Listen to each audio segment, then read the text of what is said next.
Quiero recordarles que en la interpretación de la Biblia en general, y digo Biblia, pero realmente es la interpretación de cualquier documento, no nada más la Biblia, son reglas de interpretación en sí. Quiero que regresen a la imagen de una conversación telefónica, obviamente entre dos personas o entre esta interacción donde el accesar la palabra de Dios o una copia de la palabra de Dios esta mañana es la mitad de la conversación. La segunda mitad de la conversación es precisamente, aquí es donde entramos en los principios de interpretación, donde no podemos simplemente acercarnos a la Biblia con la mitad de la conversación, o sea, no podemos nada más leerla y automáticamente asumir que el significado está accesible automáticamente nada más a leerla.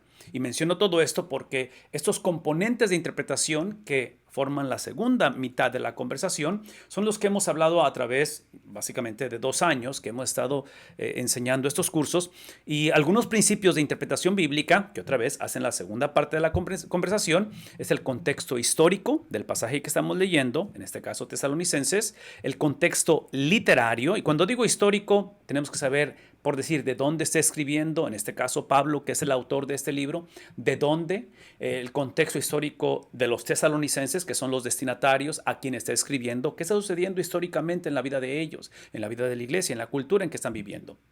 En cuestión literario, es obvio que esta es una epístola y hay ciertas cosas, hay ciertos distintivos que hacen únicos en un contexto de epístolas. Y esto es extremadamente importante considerarlo igual porque no se interpreta de la misma manera una epístola como sería un libro histórico o narrativa, en este caso poesía, en fin, el libro de los Hechos se interpreta un poquito diferente. Hay ciertos distintivos gramaticales, vamos a usar varios de ellos esta mañana conforme nos adentramos en el capítulo 12, capítulo 3. La selección de palabras, otra vez, esta es una de las partes cruciales porque nuestra tendencia siempre va a ser imponer el significado que nosotros entendemos de las palabras ahorita y simplemente otra vez se lo aplicamos o se lo imponemos al texto, y no podemos hacer eso. Tenemos que iniciar con el significado que ellos tuvieron, en este caso el autor, los destinatarios de esas palabras o de esas frases. La otra es el género literario, otra vez regresando al tipo de literatura que es extremadamente importante, y hablar de los pasajes paralelos. ¿Dónde más encontramos precisamente esos principios, esas doctrinas? Aparte de, en este caso, Pablo, al cual se le atribuyen que son 13 de los 27 libros del Nuevo Testamento. Entonces, cuando él toca algún tema, vamos a tocar varios temas esta mañana, la pregunta es, ¿dónde más toca ese tema él dentro de sus mismos escritos? O sea, el paralelismo como escritor. Pero es obvio que esos 13 libros o 13 cartas que se le atribuyen a él son parte de un testamento, de un Nuevo Testamento. Entonces, el tema que estemos tratando tenemos que verlo desde la amplitud ahora de todo el Nuevo Testamento y eventualmente de toda la Biblia. Entonces, esto es lo que creemos que empieza o cierra o crea la conversación, en este caso, otra vez, que está teniendo tanto del lector como en este caso del documento que estamos viendo en este caso aquí. El otro componente, y esto lo vimos la semana pasada, y esos son principios simplemente de interpretación, no solamente de la Biblia, de interpretación, y para aquellos que tenemos el privilegio que el día de mañana vamos a estar exponiendo la palabra de Dios, digo mañana porque es domingo, ya sea en predicación, sea en enseñanza, a lo mejor son las dos, la combinación de ambos, sea escuela dominical, sea trabajar con jóvenes, con niños, cualquiera que sea, la invitación es esta, cuando se trata de exponer la palabra de Dios, es de que inicie con la lectura, que inicie precisamente primero con lo que dice el escritor o con lo que dice la Biblia, ¿sí? Y ahí es donde tenemos que ver otra vez la primera mitad de la llamada, que es lo que el autor dijo.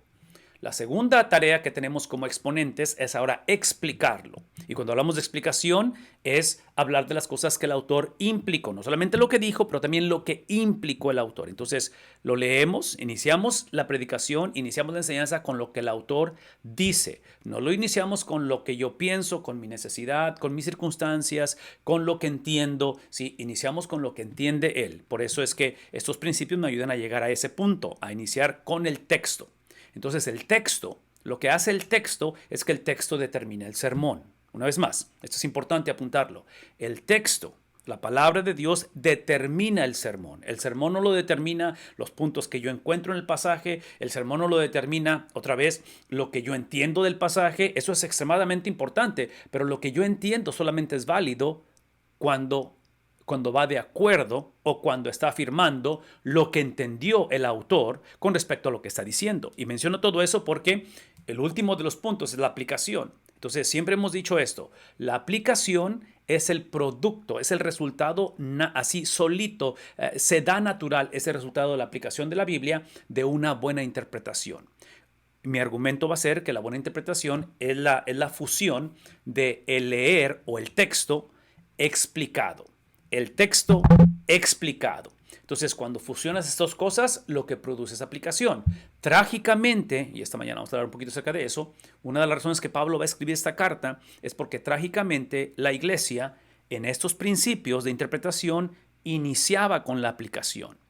Trágicamente es donde estamos hoy en día. El día de mañana, trágicamente, mucha de la predicación va a ser gobernada, impulsada, guiada, dirigida, creada y expuesta, la predicación y la enseñanza basado en esto.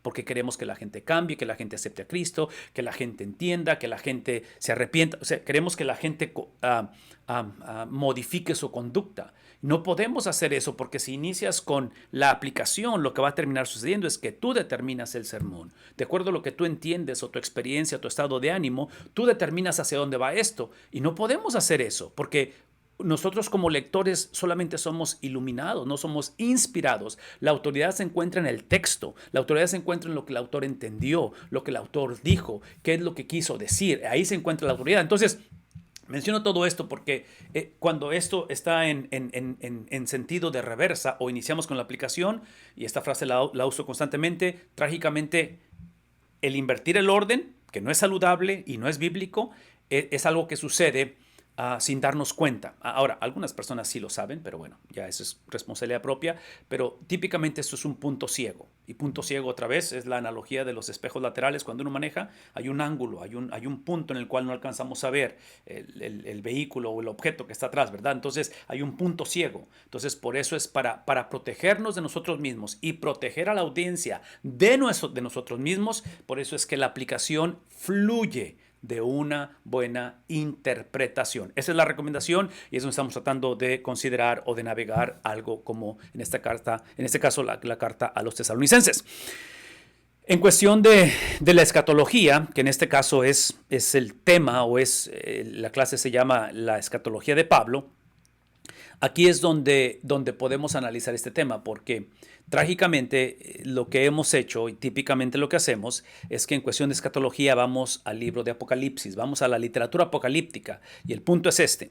En cuestión de la escatología, por ejemplo, tratando de ilustrar lo que acabo de explicar, es de que la invitación es que vayamos a las palabras de Cristo porque Él sienta la agenda de lo que es la escatología, el fin del tiempo, el final de los tiempos, ¿sí? Cristo va a hablar acerca de esto en diferentes pasajes de los evangelios.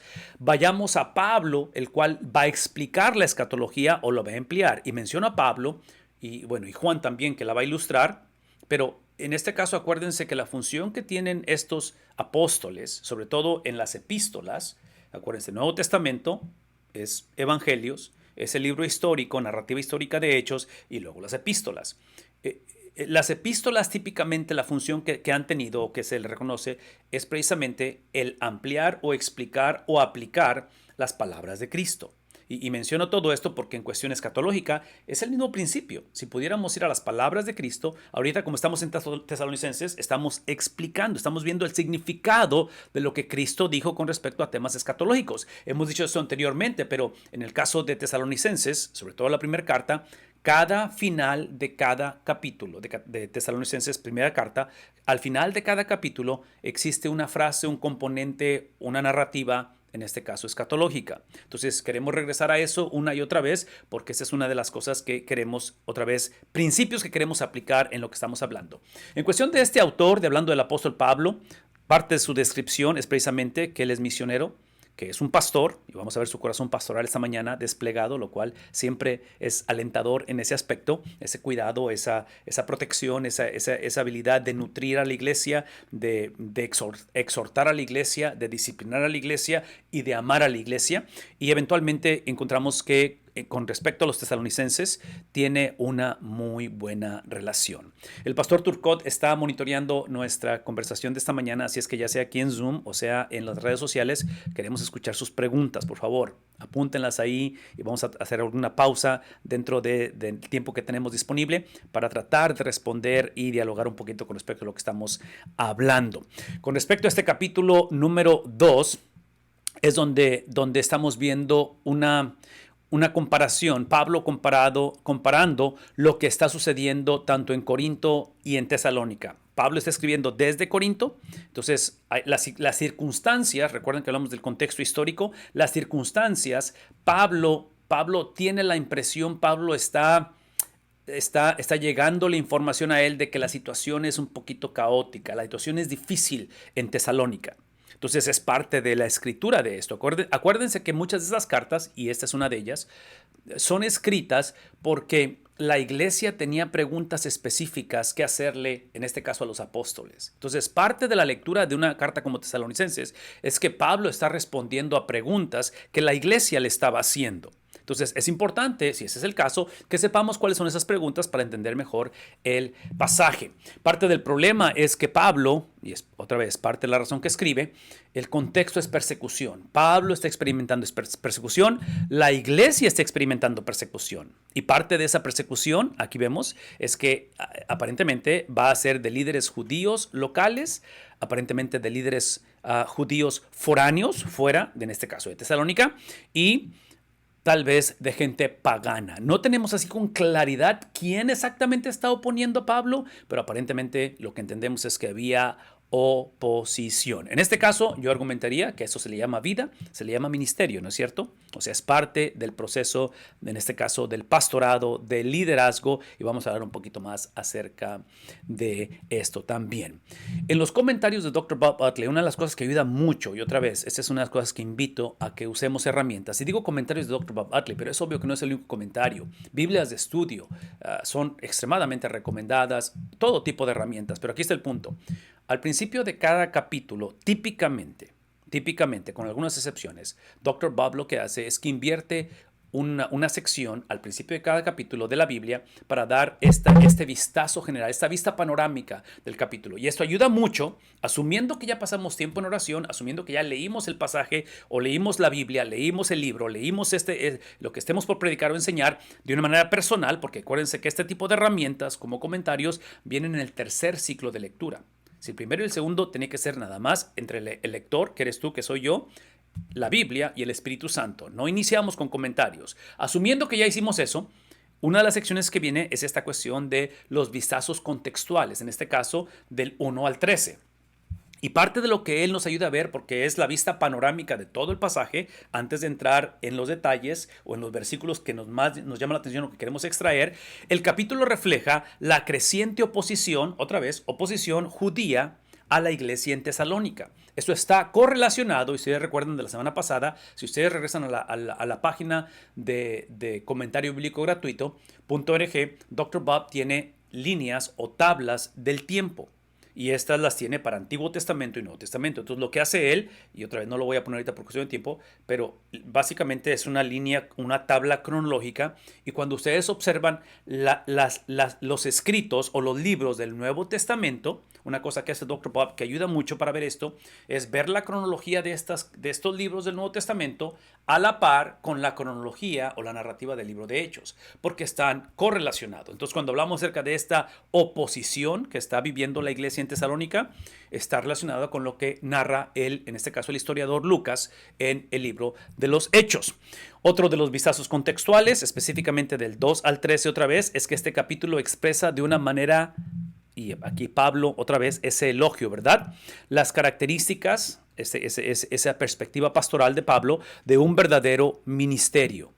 O sea, ¿cuáles son las características de algo que es verdadero? Y decimos verdadero porque la implicación, cuando hablamos acerca de esta oposición, sabemos históricamente a través de todo el Nuevo Testamento y de diferentes ángulos, diferentes iglesias, diferentes apóstoles, típicamente están lidiando con, y esa es parte de la oposición, con doctrina falsa, falsos maestros. Así como en el Antiguo Testamento había falsos profetas, aquí hay falsos maestros. Entonces, parte de ello es que Pablo se da la tarea de describir lo que es el antídoto a la falsedad, o sea, lo que es un ministerio o una iglesia o un pastorado verdadero. Pablo las presenta. Estamos hablando de las características a través de tres contrastes que él va a hacer, tres cosas que se van a contrastar una a otra. El primero es un contraste negativo y después un positivo, ¿sí? Y también defiende su mensaje, su método y los motivos o las intenciones que él tiene para hacer esto. El último de las cosas que encontramos aquí en esto de los, no es el penúltimo, perdón, son los versículos 10 al 12 en los cuales hacen un resumen del 1 al 9. Entonces, o sea, después de narrar 1 al 9 que vamos a leer, él resume esto en el 10 al 12. Ahora sí, el último es que Pablo hace un paréntesis, va a hacer un paréntesis Pablo en medio del capítulo para describir en los versículos, aquí está el paréntesis, 14 al 16, lo que estamos haciendo, estamos bosquejando el pasaje, ¿sí? Para describir la situación imperante, algo que era sumamente necesario, de lo cual está hablando en Corinto. Y en resumen, de sus primeras experiencias con la oposición judía, cómo está oponiéndose la oposición que está experimentando. En estos versículos encontramos, dice aquí, los comentarios más fuertes y negativos del apóstol sobre o en contra de los judíos. Ustedes recordarán con respecto a la negatividad de Pablo en contra de su propia gente, su propia raza, y esto si estuvieron con nosotros en el curso anterior, en el mes de enero, que fue la clase de Romanos, en el del capítulo 9 al 11, Pablo va fuerte en contra de su propia gente del judaísmo, y aquí va a haber otra referencia, versículos 14 al 16 que estamos por leer también. Ahora sí, versículo 1, capítulo número 2, versículo número 1, aquí es donde encontramos otra vez ese comportamiento de Pablo como ministro de Jesucristo, hablando de lo que es un ministerio saludable o verdadero, distintivos, de lo cual antes de leer, quiero hacer algún comentario o hacer una referencia aquí, porque aunque Pablo no está hablando de la estructura de la iglesia, es obvio que vamos a poder aplicar ciertos principios aquí para hablar acerca de cómo estructurar la iglesia. Y parte de la estructura es tener un conocimiento, tener un proceso bíblico y saludable de distinguir o de afirmar las cualidades de aquellos que son o somos llamados al liderazgo de la iglesia. Y estoy hablando desde pastores, desde diáconos, simplemente el liderazgo, quién califica y quién no califica. Entonces pensemos en esos términos conforme leemos esto, porque es parte del problema, es parte de la confusión que hay en la iglesia. Hay liderazgo corrupto, hay doctrina corrupta. Y una vez más, este tipo de problemas de corrupción típicamente no se ven en el espejo. Típicamente no hay pastor, no hay líder que se levante y diga en la mañana y se ve el espejo y diga, o sea, estoy fallando en esto. Típicamente toda actitud que tomamos como seres humanos típicamente es justificada en la mente. Típicamente por algo lo hacemos, ¿me explico? Entonces menciono esto porque las palabras de Pablo van a ser extremadamente importantes. ¿Por qué? Dice el versículo 1, ustedes mismos saben, está asumiendo que ellos saben, ¿verdad? Está asumiendo que el problema no es conocimiento. Y otra vez, muchas de las veces es ese reto, ¿verdad? De conocimiento o de doctrina a su aplicación o estilo de vida. Por eso es que cuando al principio estuve hablando acerca de la interpretación, no solamente de la Biblia, pero la interpretación, y recuerdan que hablamos de cómo el texto determina el sermón, o sea, primero lo leemos, luego lo explicamos, ¿y qué fue el tercero? ¿Sí recuerdan? Lo leemos, lo explicamos y lo aplicamos. Dijimos al principio que la aplicación es el flujo natural de una buena interpretación. Menciono todo esto porque en la cuestión de que ellos mismos saben o deberían de saber es que trágicamente, y esto es parte de la falsa doctrina que se infiltra o se infiltró en este tiempo, que sigue siendo una realidad hoy en día, es la típica mentalidad, y en este caso la influencia griega, el gnosticismo muchas de las veces, de simplemente pensar que la meta es tener la doctrina correcta, que no tiene que afectar mi conducta, no tiene que afectar mi ética, no tiene que afectar mi perspectiva o mi cosmovisión. No tengo que tomar decisiones basado en lo que sé o en lo que creo. Entonces, ese es el problema que tenemos hoy en día. Sigue siendo un problema, que muchas veces el problema no es que no sepamos, el problema es que no está afectando o no está siendo el punto de referencia con respecto a mis decisiones que tomo. Por lo tanto, dice ahí, ustedes lo saben, hermanos, que nuestra visita a ustedes no fue en vano. Y otra vez, parte de esta cuestión de que sea en vano, y aquí es donde tenemos que recordar o retomar la conversación, es porque ese es un contexto ese es un contexto de conflicto. Y la implicación de este conflicto es precisamente de que Pablo está instando a los tesalonicenses lo mismo que instó o insta a los filipenses. En los filipenses, que es una carta de prisión, los filipenses, que su condición es similar en cuestión de confusión, batallando con liderazgo, y específicamente que Pablo está en la cárcel. Cuando escribe a los filipenses, la misión, el mensaje en Filipenses, que está regresando aquí, es el no depender o el no permitir que las circunstancias determinen tu teología, tu llamado, que las circunstancias no determinen tu identidad como iglesia, como familia, como individuo. ¿Por qué? Porque esta es una circunstancia difícil, está en una circunstancia de conflicto, de persecución, dijimos, ¿verdad? Pablo está en Corinto y la situación en Corinto no es nada favorable. En cuestión de los filipenses, cuando escribe los filipenses, él está en la cárcel, lo cual no es nada atractivo. Y en medio de todo eso, Pablo va a instar y va a decir, hey, yo sé que ustedes sienten que están echando en saco roto todo esto. Yo sé que ustedes probablemente sienten o perciben que Dios no está obrando o su presencia no, en fin, otra vez, simplemente no depender de circunstancias. Y hablamos de todo esto porque algunos piensan que esta cuestión de que sea en vano es la cuestión de la salvación, lo cual aparentemente no es el enfoque.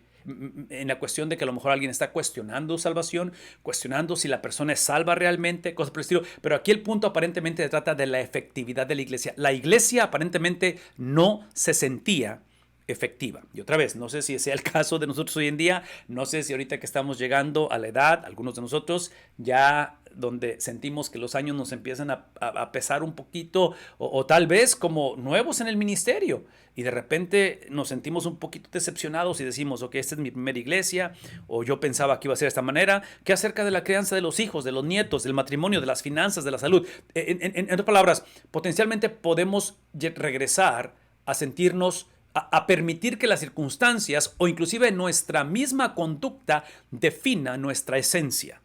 Y Pablo va a recordar y decir, no es en vano lo que está haciendo. De tal manera que aquí está el reto, aquí está el reto. El reto siempre ha sido, y aquí es parte de la confusión que hay para la efectividad de la iglesia, es que la iglesia necesita recordar que su motor de arranque tiene que ser la palabra, es la doctrina. Por eso es que he estado enfatizando por los últimos 30 minutos, hablando de la exposición de la palabra de Dios, que el texto determina el sermón.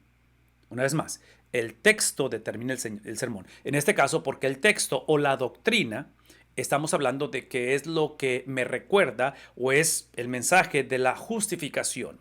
La justificación o la doctrina es simplemente recordar que es donde el evangelio radica, porque el evangelio, la doctrina, es lo que Dios ha hecho sin mi ayuda. Lo que produce eso en un contexto donde la iglesia está siendo retada en su efectividad, donde la iglesia no siente que está creciendo o a lo mejor simplemente no está creciendo. Sí, tenemos que recordar que lo que produce la doctrina, lo que produce la predicación, la enseñanza de la Biblia basada y determinada por el texto, produce una generación de hombres y mujeres que tienen la habilidad de hacer lo que hace Pablo en Filipenses. En Filipenses, Pablo va a hablar desde la cárcel y va a decir, para mí el vivir es Cristo y el morir es ganancia. ¿Qué está haciendo? Está simplemente adorando. Pablo está recordando desde la cárcel, basado en lo que Dios ha hecho sin mi ayuda, que es la doctrina, que es la palabra de Dios, que es el evangelio, que es la justificación, ¿verdad? Porque esa es la manera en que somos salvos. Somos salvos cuando reconocemos que no hay nada que podamos hacer. Somos salvos cuando literalmente Dios en su soberanía misericordiosa, y le he llamado misionera, donde Él crea esa experiencia de regeneración en nuestra vida, reconocemos, somos traídos de muerte a vida. Entonces lo que produce, otra vez usando a Pablo como analogía, produce una actitud de adoración al Señor, no porque la cosa va a cambiar, produce una actitud de adoración independientemente si yo siento que la cosa no está cambiando, independientemente cómo termine, porque lo que hace la adoración es que me permite incrementar el objeto de la adoración, en este caso la persona de Dios, que es a quien estamos adorando y es la razón por la cual estamos hablando de esa persona ahorita. En este caso, lo que va a terminar sucediendo, la combinación de doctrina en adoración, doctrina que no tiene nada que ver con nosotros, eventualmente es en las disciplinas. Eventualmente la iglesia empieza otra vez a cambiar su conducta, empieza a y otra vez, empieza la aplicación de esto, ¿no es cierto? Y es lo que llamamos la santificación. Todo esto lo menciono porque el argumento que yo tengo esta mañana y que veo a través de la palabra del Señor, y especialmente leyendo al apóstol Pablo, como está batallando aparentemente la efectividad de la iglesia y está diciendo él, no fue en vano, yo argumentaría que la amenaza más grande de la iglesia hoy en día es la inversión, y digo inversión, pero es el invertir. Es el invertir el orden de lo que acabamos de hablar. Hoy en día, trágicamente, tenemos una generación de hombres y mujeres que no nos oponemos en buscar a Dios o responder al Evangelio, siempre y cuando se trate de, ¿qué cosa? De mi conducta, de mi historia, de mi testimonio, de mis necesidades, de mis fracasos, de mis sueños, se trate de mí. Entonces buscamos iglesias con las cuales simplemente tenga compatibilidad de acuerdo a lo que yo quiero, mi teología, mis gustos personales, cómo fui enseñado, de qué seminario vengo, ¿me explico? Y otra vez, yo no creo que la Biblia se oponga necesariamente a mi persona, y digo no se opone, pero la Biblia no se trata de mi persona o de nosotros, la Biblia se trata de Cristo, ¿verdad? Entonces, el momento en que se enfoca en Cristo, lo que hace la doctrina, que trágicamente al invertir queda al final, ¿sí? La doctrina me recuerda o me introduce o me presenta. La doctrina me presenta el carácter de Dios, que cuando nos somos encarados con el carácter de Dios, automáticamente somos encarados con nuestro carácter. Una vez más, lo que hace la doctrina es que me introduce o me presenta el carácter de Dios, por eso el texto determina el sermón, porque trata de la persona de Dios, ¿verdad? Cuando yo reconozco que Dios es santo, que Dios es justo, el carácter, los atributos de Dios, me va a revelar quién soy yo, porque la única manera que yo puedo entender quién soy yo es cuando entiendo quién es Él. Si mi punto de referencia soy yo, entonces empezamos con disciplinas, con las cosas que he hecho o las que estoy falto. Me explico, y de tal manera que cuando empiezo conmigo, termino haciendo de Dios lo que yo pienso que Él debe de ser o de hacer para mí. Y eso es lo que hoy en día ha causado toda la confusión que hay, sobre todo en un contexto de oposición, sobre todo cuando se hace presente el cáncer, sobre todo cuando la iglesia no está respondiendo, sobre todo cuando, me explico, cuando viene la oposición. Si yo de antemano pensé que Dios iba a hacer esto y esto y esto y esto, porque eso es lo que entiendo de la Biblia, porque es la manera en que fui educado o como entiendo, es ahí donde nos metemos en problemas, porque Dios no está para adaptarse a nuestra agenda. Dios tiene algo establecido, preestablecido, de acuerdo a cómo Él ha establecido o cómo Él ha determinado redimir al mundo. Y en ese proceso de redención es que hemos sido invitados, hemos sido traídos, hemos sido unidos a Cristo para ser parte de ese proceso. Pero eso no implica que Él cambia, hablando de Dios, cambia su agenda o su proceso. En este versículo 2 habla y dice, sino que después de haber, aquí es donde empieza la diversión de la conversación. Dice el apóstol Pablo, después de haber sufrido y después de haber sido maltratados en Filipo. No sé si ustedes recuerdan, pero otra vez haciendo la conexión de la narrativa y de las experiencias de Pablo, su enseñanza y su teología, aquí es donde él va a recordarles de principios extremadamente importantes. Por favor, si están tomando nota, eso es extremadamente importante. Una de las cosas más difíciles de ver en nuestra generación con respecto a la iglesia de Cristo Jesús es que cuando la iglesia pasa por esta experiencia de sufrimiento, de oposición, de calamidad, de lo irreversible, lo que típicamente expone en la vida de la iglesia, del pastor, de la familia, del cristiano, estas experiencias, lo que expone es esto. Es una generación donde los sermones han sido guiados, han sido conducidos, empujados, literalmente por moralismo, literalmente por el cambio de la vida de las personas. No podemos seguir haciendo eso. Sí, como líderes, como exponentes del Evangelio, como maestros de la Biblia, tenemos que iniciar la conversación pidiendo perdón. Porque por muchos años hemos entrenado, discipulado unos a otros que se trata de cambiar, de mejorar, de transformar. No. Se trata de la persona de Cristo, que eventualmente crea esto. Pero por eso, otra vez, el texto determina el sermón. El texto lo que hace es que literalmente cambia literalmente mi actitud en cuestión de doxología. En fin, todo esto lo menciono porque esta cuestión del sufrimiento en este caso, es obvio que lo que necesitamos es una generación de hombres y mujeres que tengamos una perspectiva, una teología, una doctrina de lo que la Biblia o lo que Dios dice con respecto al sufrimiento. Y bien lo que voy a decir. Esto es lo que Dios dice con respecto al sufrimiento, independientemente de lo que estoy viviendo o sintiendo. Una vez más, esto es lo que dice la palabra de Dios, independientemente de qué estoy viviendo o sintiendo. Y menciono eso porque cuando hemos sido indoctrinados, hemos sido discipulados a que se trata de mi experiencia, de lo que siento, de lo que pienso, lo que dice la Biblia se convierte secundario o no existente. Entonces, ahí es donde seguimos teniendo problemas y aparentemente los tesalonicenses son parte de ello. La cosa aquí es esto, la cosa es de que lo que encontramos con respecto al sufrimiento por causa del Evangelio, aquí hay varias referencias bíblicas y otra vez, ustedes saben que este PowerPoint lo deben de tener con ustedes ya, pero estas referencias bíblicas es otra vez Pablo hablando de cómo él ha pasado, ha vivido. En otras palabras, lo que Pablo está tratando de decir a los tesalonicenses, que se lo va a decir a otras iglesias, el apóstol Pedro a la iglesia de la dispersión, es que el sufrimiento para el cristiano, viviendo en un mundo gobernado por Génesis capítulo 3, por la caída del hombre, es normativo. Dejen de sorprenderse, es lo que dice la palabra de Dios. Por lo tanto, esta cuestión del sufrimiento y de lo que han vivido, dice ahí en Filipos, como saben, otra vez, Pablo anticipando, asumiendo que saben, tuvimos el valor, otra vez es un contraste del sufrimiento, en valor, confiados en nuestro Dios, el objeto del valor, ¿verdad? De hablarles el evangelio de Dios en medio del sufrimiento. Lo hicimos en un contexto de oposición, en medio de mucha, ¿qué cosa? Oposición. Esta palabra oposición que está mencionando el apóstol Pablo es la imagen literalmente de una batalla campal a mano. Es la imagen en la cual Pablo va a usar este contexto, lo va a usar para desplegar el evangelio. Y es obvio que Pablo no está asumiendo, ni estamos asumiendo esta mañana, que estamos a favor de oposición, que nos gusta la oposición.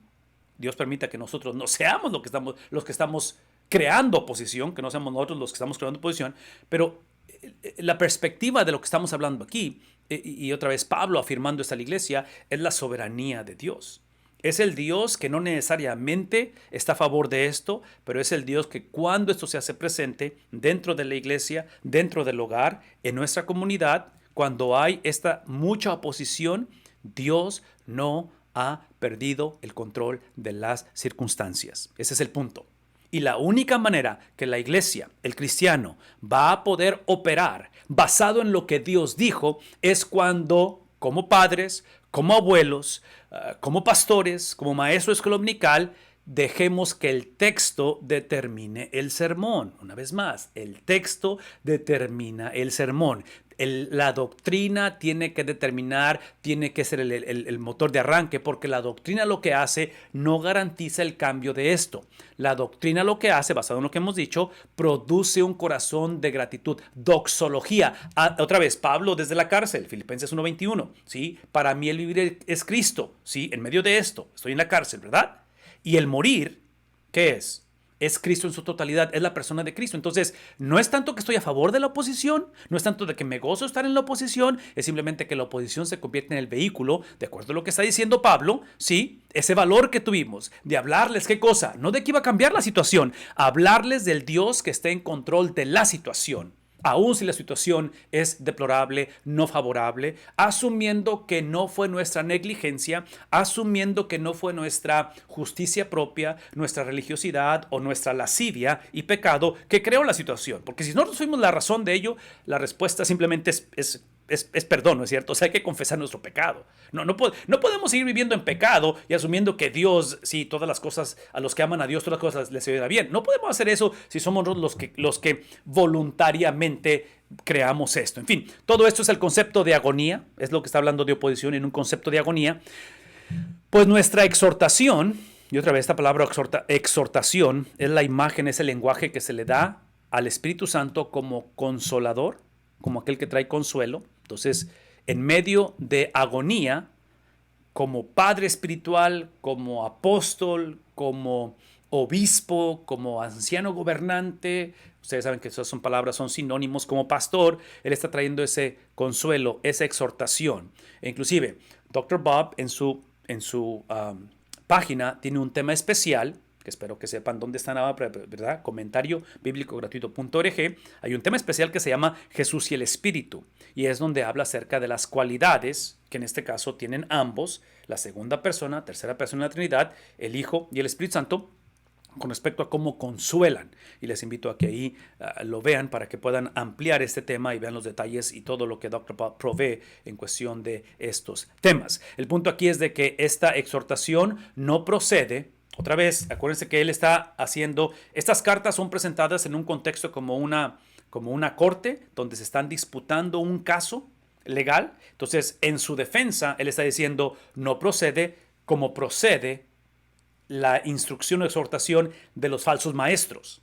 No procede de error, sino que no procede ni de impureza, ni es con engaño. Entonces, otra vez, Pablo está haciendo un contraste que él hizo en el capítulo 1, versículo 5, con respecto a los falsos maestros. Ustedes regresan al comentario de Dr. Bob, en el capítulo 1, versículo 5 del comentario, él tiene una gráfica literalmente con dos listas y él va a poner Pablo, falsos maestros, y va a poner el contraste de ello. Entonces, aquí vuelvo y regreso a lo que estoy otra vez dando, martillando, macheteando esta mañana y dando duro.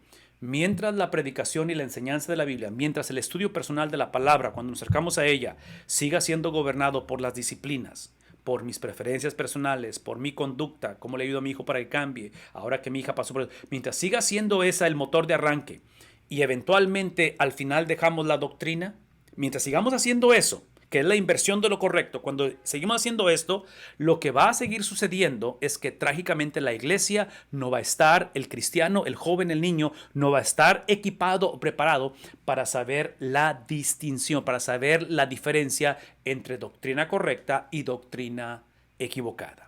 Entonces, aparentemente la iglesia en Tesalónica no sabía la diferencia. Por eso es que Pablo está escribiendo. Por eso es que Pablo está diciendo, hey, esto no está funcionando. Necesitan regresar otra vez a la predicación y la enseñanza de los apóstoles. ¿Por qué? Porque son inspirados, ¿no? Inspiración de parte de Dios, porque otra vez parte de la tarea de los apóstoles es ampliar o explicar o aplicar las palabras de Cristo. Entonces, lo hemos dicho anteriormente, la iglesia típicamente ha afirmado las palabras de Cristo, pero en un contexto de autonomía, en un contexto de disciplinas, en un contexto de tradiciones, en un contexto de preferencias personales, tomamos las palabras de Cristo y simplemente las interpretamos a nuestra conveniencia. Las aplicamos de acuerdo a mis circunstancias, en dónde estoy. En otras palabras, mi idiosincrasia define el concepto de lo que Cristo ha dicho. Eso nunca va a suceder, porque otra vez, Él es Señor de señores, Él es el Dios Todopoderoso, hablando de la persona de Cristo, el cual Él no está aquí para adaptarse a nosotros.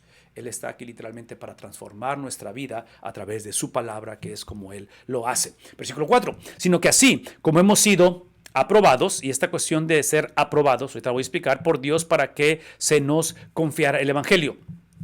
Esta cuestión de aprobación, de ser aprobados, es el concepto donde Dios está poniéndolo a prueba o donde está, otra vez, llevándolo en este proceso, donde es un concepto de mayordomía, el hecho de que por Dios para que se nos confiara, esta confianza del Evangelio, se nos ha depositado, es algo que Él nos ha depositado, ¿sí? Nos ha confiado, ¿sí? En donde el principio es el mismo que en Génesis capítulo 3, donde el hombre trágicamente invirtió estos papeles. Desde el principio el hombre fue establecido, la corona de la creación, dice la Biblia que sopló en él y fue un ser viviente, donde literalmente Dios puso su imagen y semejanza en el hombre, pero aquí está el problema del hombre, a través de cómo se revela delante de Dios. Dios lo había posicionado al hombre como dueño absolutamente de nada, administrador de todo. Esa es la manera en que caminaba literalmente en la frescura del día, caminaba con Dios.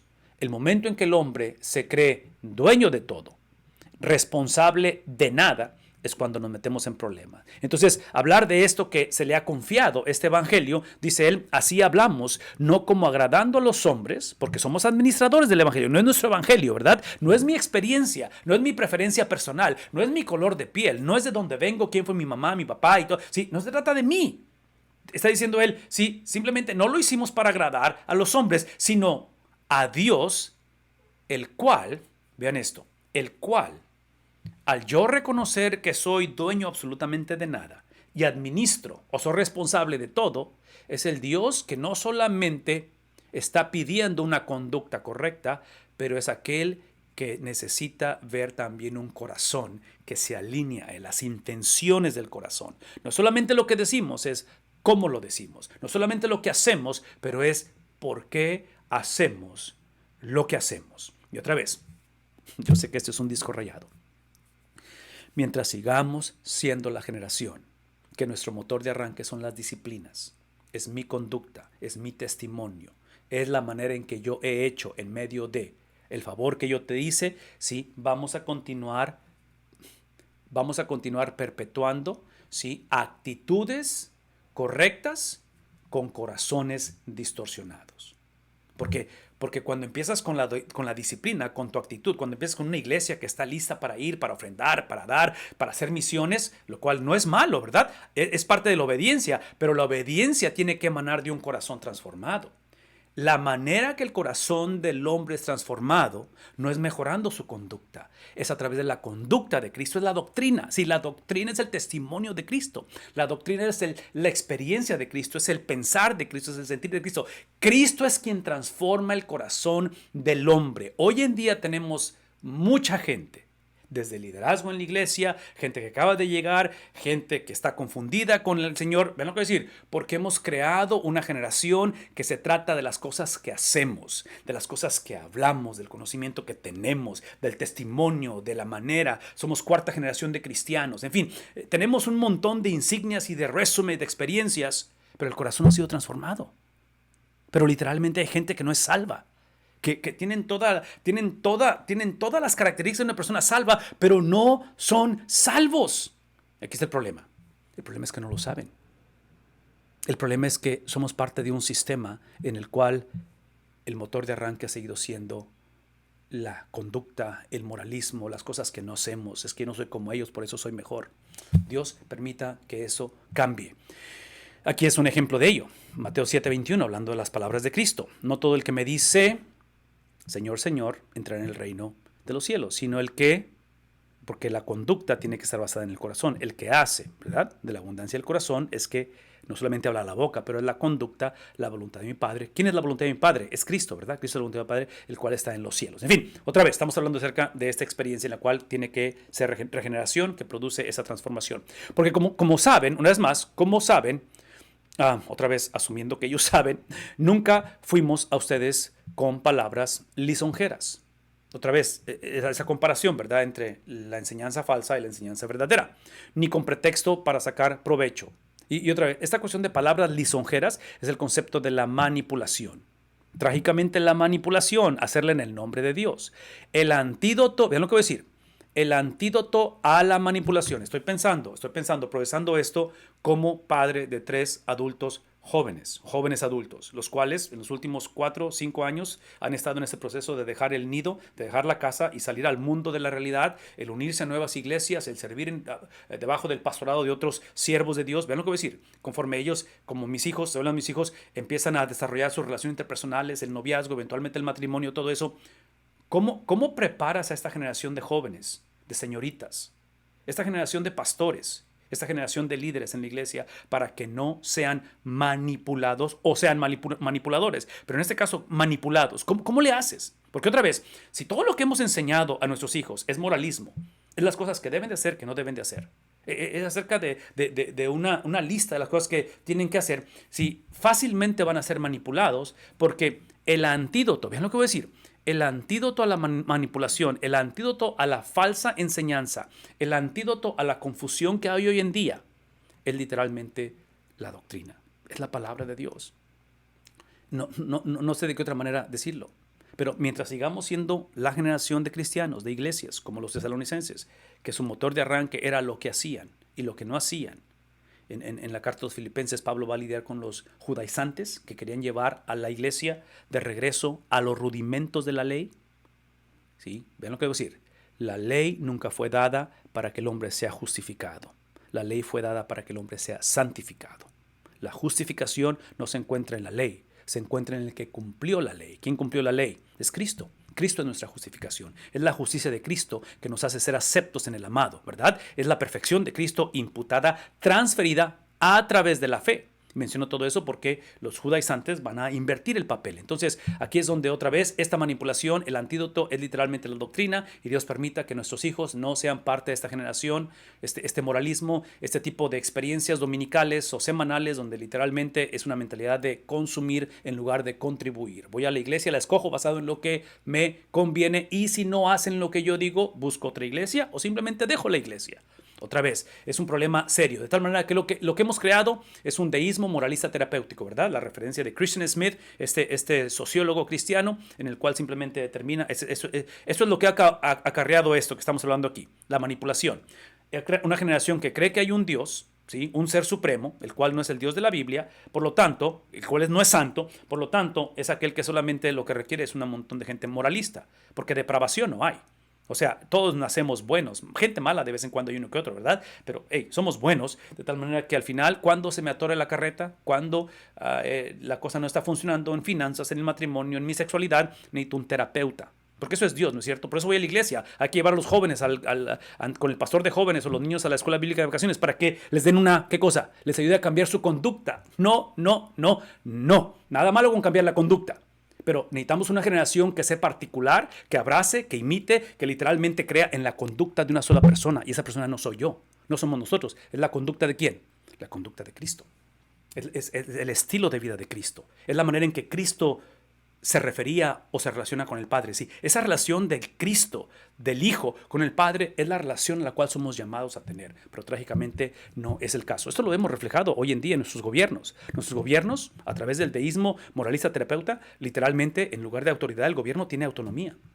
El gobierno está haciendo cosas que literalmente van en contra del corazón de Dios. Pero la iglesia estamos haciendo lo mismo. En lugar de predicar la doctrina, ¿qué predicamos? Otra vez, ese moralismo. De tal manera que hoy en día esas disciplinas se convierten en moralismo. La multiplicación es mi idiosincrasia. Necesito simplemente gente homogénea que piense, que siente, que hable, que vea la vida como yo la veo. ¿Sí? La adoración se trata de ¿qué cosa? De mi potencial, porque en otras palabras, si esta iglesia no me ayuda a salir adelante, o mi matrimonio, ella no me ayuda a salir adelante, voy a cambiar de matrimonio. Y al final se trata de ¿qué cosa? De mi testimonio, de mi experiencia. Por eso hoy en día hay una frase que está creciendo constantemente, y es lo que le llaman el deconstruction of the faith. ¿Sí? Es el derrumbamiento, la destrucción de la fe. ¿Por qué? Porque confiar en mí mismo es yo creer que yo soy Dios. No. Yo no puedo considerarme la persona de esa manera. Porque como saben ustedes, otra vez, esas palabras lisonjeras, esa manipulación, ni con pretexto para sacar provecho. Esto es trágicamente lo que hacían los predicadores itinerantes griegos en las iglesias, y su mensaje era simplemente para sacar ese provecho, es lo que está hablando acerca de ese provecho que sacaban. Tampoco buscamos, versículo 6, gloria de los hombres, ni de ustedes ni de otros. Una vez más, no buscamos aprobación de ustedes, no buscamos aprobación absolutamente de nadie, aunque como apóstoles, y está hablando acerca de este llamado que tienen. Es obvio que Pablo es descrito y es considerado apóstol con A mayúscula, que son los que escriben la palabra de Dios, que caminaron con Jesús, aunque Pablo va a defender eso, que él no caminó con Jesús, pero él se encontró con Jesús, ¿verdad? Rumbo a Damasco, su conversión. Pero en la Biblia, y otra vez, busquen en los temas especiales de Dr. Bob, hay una lista que él pone en ese tema especial de apóstol, una lista grande de todos los que son descritos en la Biblia como apóstoles, que no son parte del apóstol o del grupo de los apóstoles de A mayúscula, aparentemente son de A minúscula. Y otra vez, no hay mucha claridad en esto. Yo sé que hoy en día hay gente que dice que son apóstoles. Otra vez, es un tema confuso hoy en día, trágicamente. La Biblia, el canon está cerrado, o sea, no hay apóstoles como Pablo, como Pedro, o sea, como aquellos que caminaron con Jesús, no existen esos, porque él ya está cerrado el canon, número uno. Número dos, a raíz de que la Biblia no describe con exactitud o con precisión a qué se está refiriendo, porque creemos que esos son los apóstoles de A minúscula, lo único que hemos encontrado es una gráfica de uno de los libros que se llama... tiene que ver con respecto a lo que está por venir. En el libro habla de la iglesia que está por venir. Y fue escrito en el siglo XX, habla del siglo XXI, que ya estamos en él.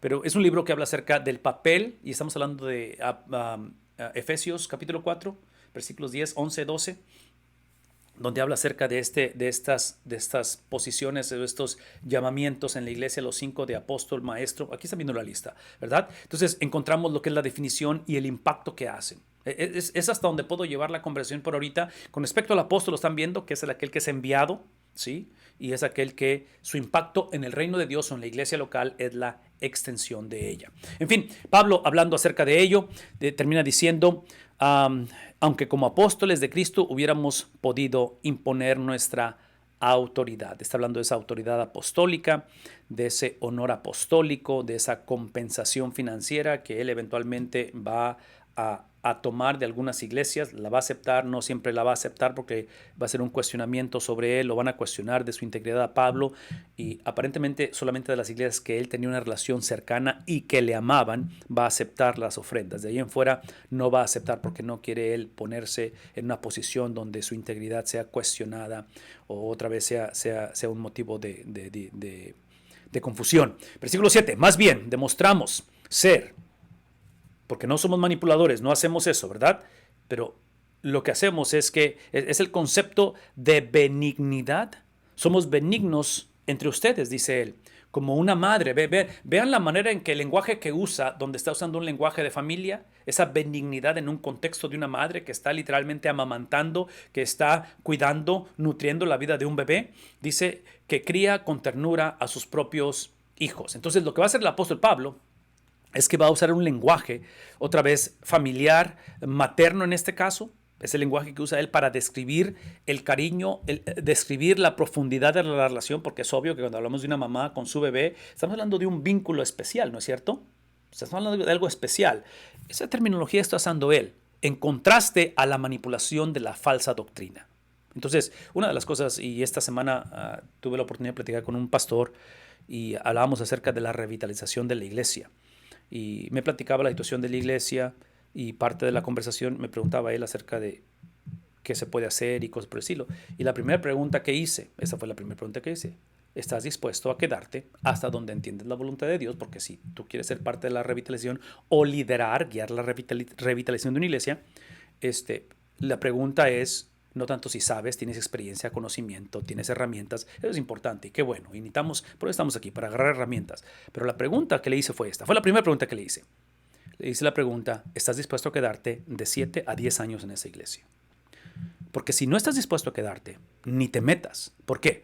Porque la revitalización de la iglesia inicia desde una perspectiva donde tiene que haber benignidad. Tiene que haber una relación en la cual estás nutriendo a la iglesia, y no hay manera de hacer esto en 2 años, en un año, o sea, la iglesia no es un proyecto. No sé si está claro. La iglesia no es un proyecto, es como la familia. O sea, no me casé con mi esposa porque ella es mi proyecto y porque me va a servir. No. ¿Por qué? En otras palabras, el matrimonio es hermoso y qué bueno, pero la razón que el matrimonio es hermoso es porque me da acceso a la muchacha, me da acceso a ella, porque la que me interesa es ella, ¿me explico? No me interesa estar casado o dejar la soltería, me interesa la persona. Lo mismo pasa con los hijos. No es tanto que quiero compañerismo o compañía o que alguien me cuide cuando esté viejo. No, me interesa la persona. Todo eso lo menciono porque como pastores, exactamente lo que requiere la revitalización de una iglesia, el pastorado genuino.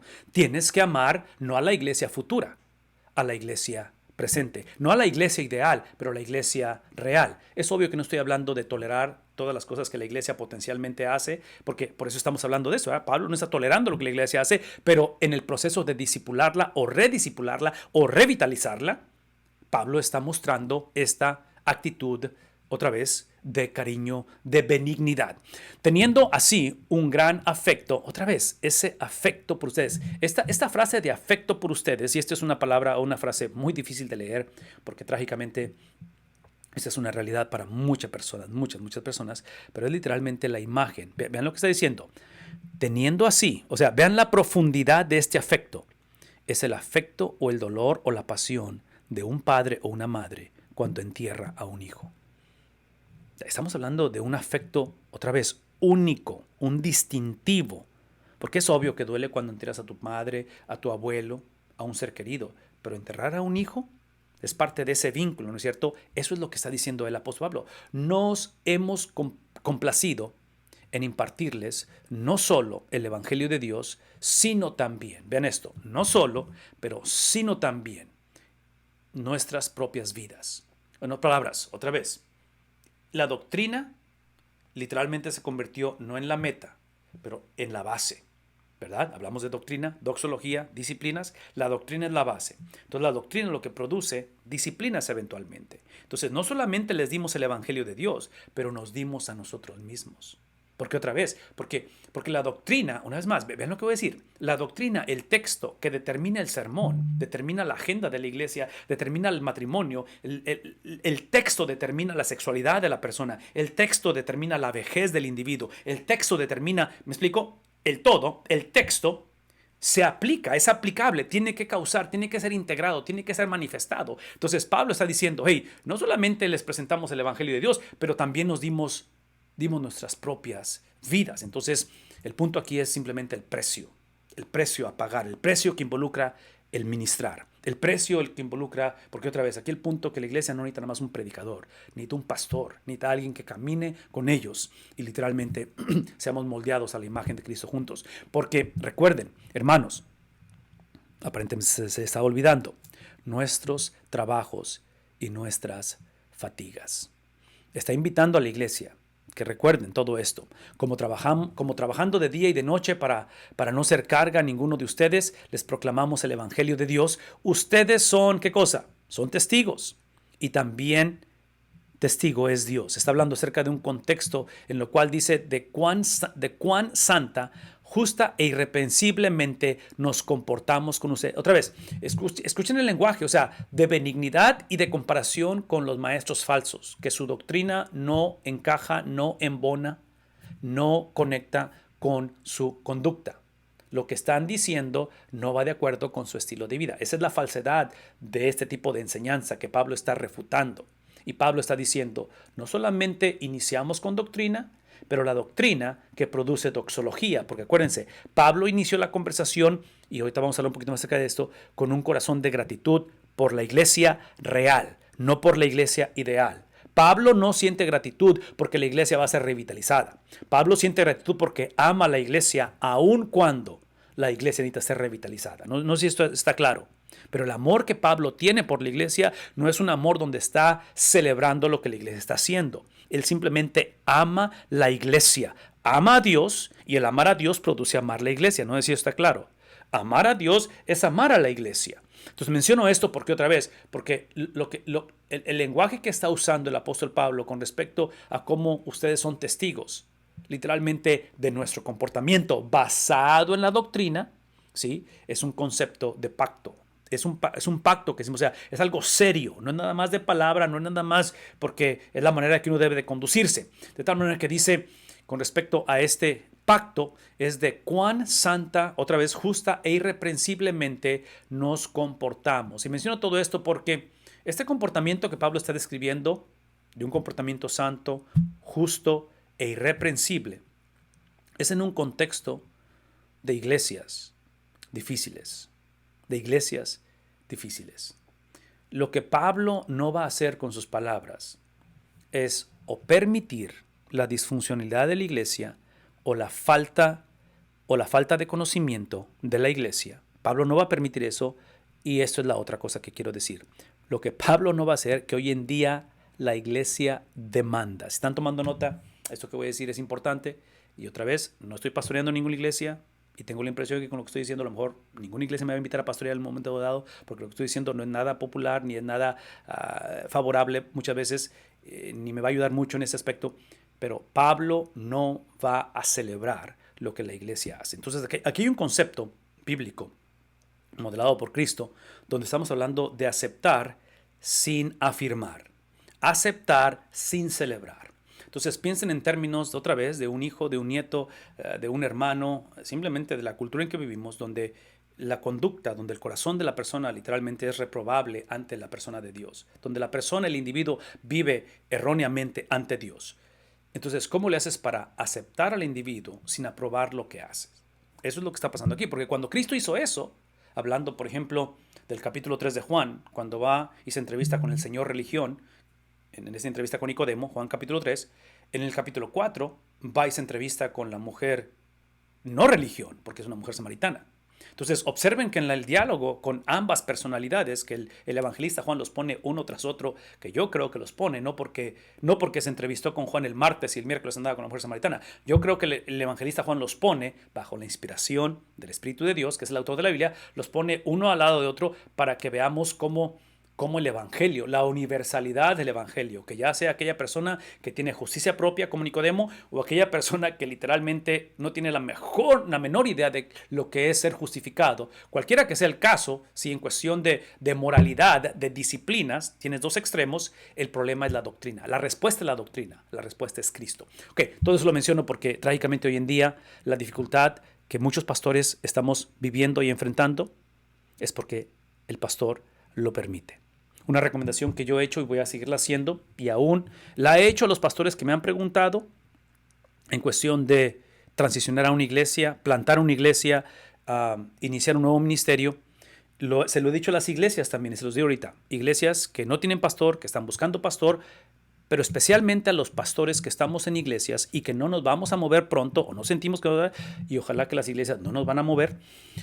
Independientemente, esta es la invitación, y por eso yo lo recomiendo cada enero, al principio del año, es de hacer una serie de la eclesiología, la doctrina de la iglesia, y donde el pastor pueda reintroducir, si es una conversación completamente nueva, donde se está considerando traer un pastor, o como pastor ir a una iglesia, especialmente ahí, pero aún si estoy en una establecida, y otra vez, tengo 4, 5, 7 años aquí, o tengo 14 años, y aquí lo voy a seguir. Esta es la invitación. Es de que cada enero reintroduzcamos la perspectiva bíblica de la iglesia. ¿Qué dice la Biblia con respecto a la iglesia? ¿Qué es la iglesia, su función, todo eso? Por lo siguiente, porque regresando a esta conversación o este pensamiento con respecto a cómo esta situación es la realidad de muchas, y otra vez, vean lo que voy a decir. La Biblia presenta la vida integrada, entonces este es el contexto de muchos hogares. Hay mucho abuso en los hogares hoy en día porque se permite la mayor parte del tiempo. Hay excepciones a la regla, yo lo sé, pero típicamente se permite. Otra vez, todo esto lo recomiendo simplemente para que usemos, otra vez, el principio del año, en enero yo recomiendo que se haga una serie de 4 semanas, solamente el mes de enero, de reintroducción de la eclesiología. E inclusive, esta es la otra recomendación que no sé si va a ser fácil de hacer, sobre todo en iglesias establecidas, pero piensen en esto. Piensen en términos, y yo sé que estoy tomándome tiempo para esto, pero no sé de qué manera que podamos llevar algunas herramientas y algunas, tal vez, perspectivas ministeriales. Una recomendación que se hace anualmente al revisar un presupuesto de la iglesia y presentarlo a la iglesia y todo ese tipo de logística es que el presupuesto de la iglesia cada año se inicie con ceros. Que todos los ministerios y todo desaparezca y volvamos a ponerlo. La razón porque muchas veces estamos poniendo en el presupuesto de la iglesia ministerios que ya no tienen relevancia, que ya no deberían de estar ahí, y estamos poniendo todavía, porque simplemente ahí ha estado siempre ese ministerio. Y puedo hacer muchos ejemplos de ellos, no lo voy a hacer porque ofendería a muchas iglesias ahorita o pastores en ese aspecto. Entonces, la recomendación es que la iglesia le dé la libertad al pastor o en este caso, comité de finanzas, a que cada año el presupuesto esté en cero. Y literalmente pongamos cantidades de acuerdo a lo que entró. Entre paréntesis, el presupuesto de la iglesia debe estar basado en lo que entró el año anterior. No lo hagan con lo que esperan que suceda, porque pueden ser números ficticios. De la misma manera, ese concepto de ponerlo en cero, yo lo haría a nivel de iglesia con respecto a la membresía. De que cada año invitemos a la iglesia a que reapliquen, y otra vez, entre comillas, el que se hagan miembros otra vez, porque estamos reintroduciendo los mismos principios. Simplemente, la razón que mencioné eso es porque esto típicamente sucede con el tiempo. Esos son de los puntos ciegos. Estas cosas simplemente se asumen. Es la manera en que es Él. Y menciono todo esto porque es una conversación de doble sentido. Tanto iglesia que abusa como el pastor puede abusar también. Entonces, simplemente retomar la conversación. ¿Saben además de qué manera? Otra vez, asumiendo que saben, los exhortábamos, los alentábamos e implorábamos. El apóstol Pablo hablando a los tesalonicenses, ¿verdad? O sea, está hablando acerca de la función de la predicación. La predicación que, otra vez, el texto determina el sermón, ¿recuerdan eso? En otras palabras, la doctrina produce no un cambio de circunstancias, pero produce un corazón diferente que tenemos la habilidad de adorar, porque la adoración no es lo que hacemos, es lo que nos sucede. Es la intervención de Cristo que nos ayuda a declarar lo que Pablo dice en Filipenses 1:21. Para mí el vivir es Cristo y el morir, ¿qué es? El morir no es que vencieron los romanos. El morir no es que nadie me sacó de la cárcel. El morir es ganancia. ¿Por qué? Porque me da la habilidad de adorar, de creer lo que Dios ha dicho, ¿sí? Basado en la doctrina, de tal manera que modifica, transforma literalmente mi conducta. Entonces, Pablo está diciendo, eso es lo que hizo la predicación, es lo que hizo la doctrina, exhortación, alentar y literalmente implorar. Todo esto lo menciono porque aquí es donde él está diciendo para que anduvieran. Eso es lo que hizo la predicación en ustedes, que la han ignorado. La predicación de la cual fuimos fieles a través de los años, como predicador, como pastor, como padre, como abuelo, es de que anduviéramos. Ahora sí, está hablando de la disciplina. Anduviéramos como es digno del Dios que los ha, ¿qué cosa? Que los ha llamado a su reino y a su gloria. En la cuestión de que camináramos, que caminemos de una manera digna. Otra vez, la implicación es que la iglesia ha dejado de hacerlo, ¿verdad? Eso es lo que está implicando, que la iglesia no está caminando dignamente. ¿De qué cosa? Dignamente, Pablo está hablando de caminar dignamente. Vean lo que voy a decir. Está hablando de conducta, está hablando de disciplinas, teniendo la doctrina como punto de referencia. En otras palabras, el caminar de la iglesia, del cristiano, de la familia, del joven, tiene su punto de referencia es la palabra de Dios. Mientras la predicación siga siendo invertida y sigamos predicando sermones moralistas, sigamos permitiendo el deísmo moralista terapéutico, sí, vamos a seguir teniendo un montón de redefiniciones del cristianismo. Y menciono todo eso porque Pablo está diciendo, necesitan andar como es digno, basado en lo que predicamos, basado en la exhortación, en la manera en que les alentamos, en la manera en que les imploramos, que es lo que hace el Evangelio. Basado en eso, ustedes trágicamente se desviaron y están ahora andando, caminando, conduciéndose como algo que no es digno. ¿De qué cosa? De lo que Dios les llamó. Entonces, por favor, necesito que aquí me pongan mucha atención porque ese es un tema que he estado enfatizando y otra vez lo voy a enfatizar porque siento que este es uno de los retos más grandes que yo tengo, que tú tienes, que tenemos juntos, que tenían los tesalonicenses. Estamos hablando de la santificación. Estamos hablando de que el llamado es lo que Dios hizo antes de la fundación del mundo, ¿verdad? Una vez más, antes de la fundación del mundo, en esa conversación del Dios Trino, Padre, Hijo, Espíritu Santo, es la conversación en la cual literalmente el Padre le entrega al Hijo los que han de ser salvos.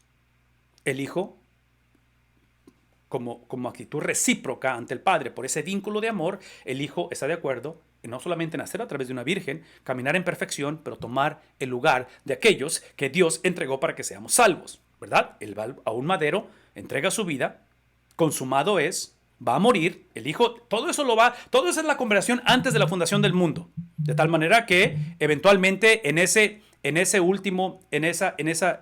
expresión de ese domingo sale de la tumba. Todo lo que estoy mencionando, esto es extremadamente importante porque al final de la conversación, este llamado es para que andemos conduciéndonos de una manera correcta. ¿Qué es el punto? De que para caminar de una manera digna tenemos que entender este principio, que nosotros no podemos o no nos vamos a mantener salvos.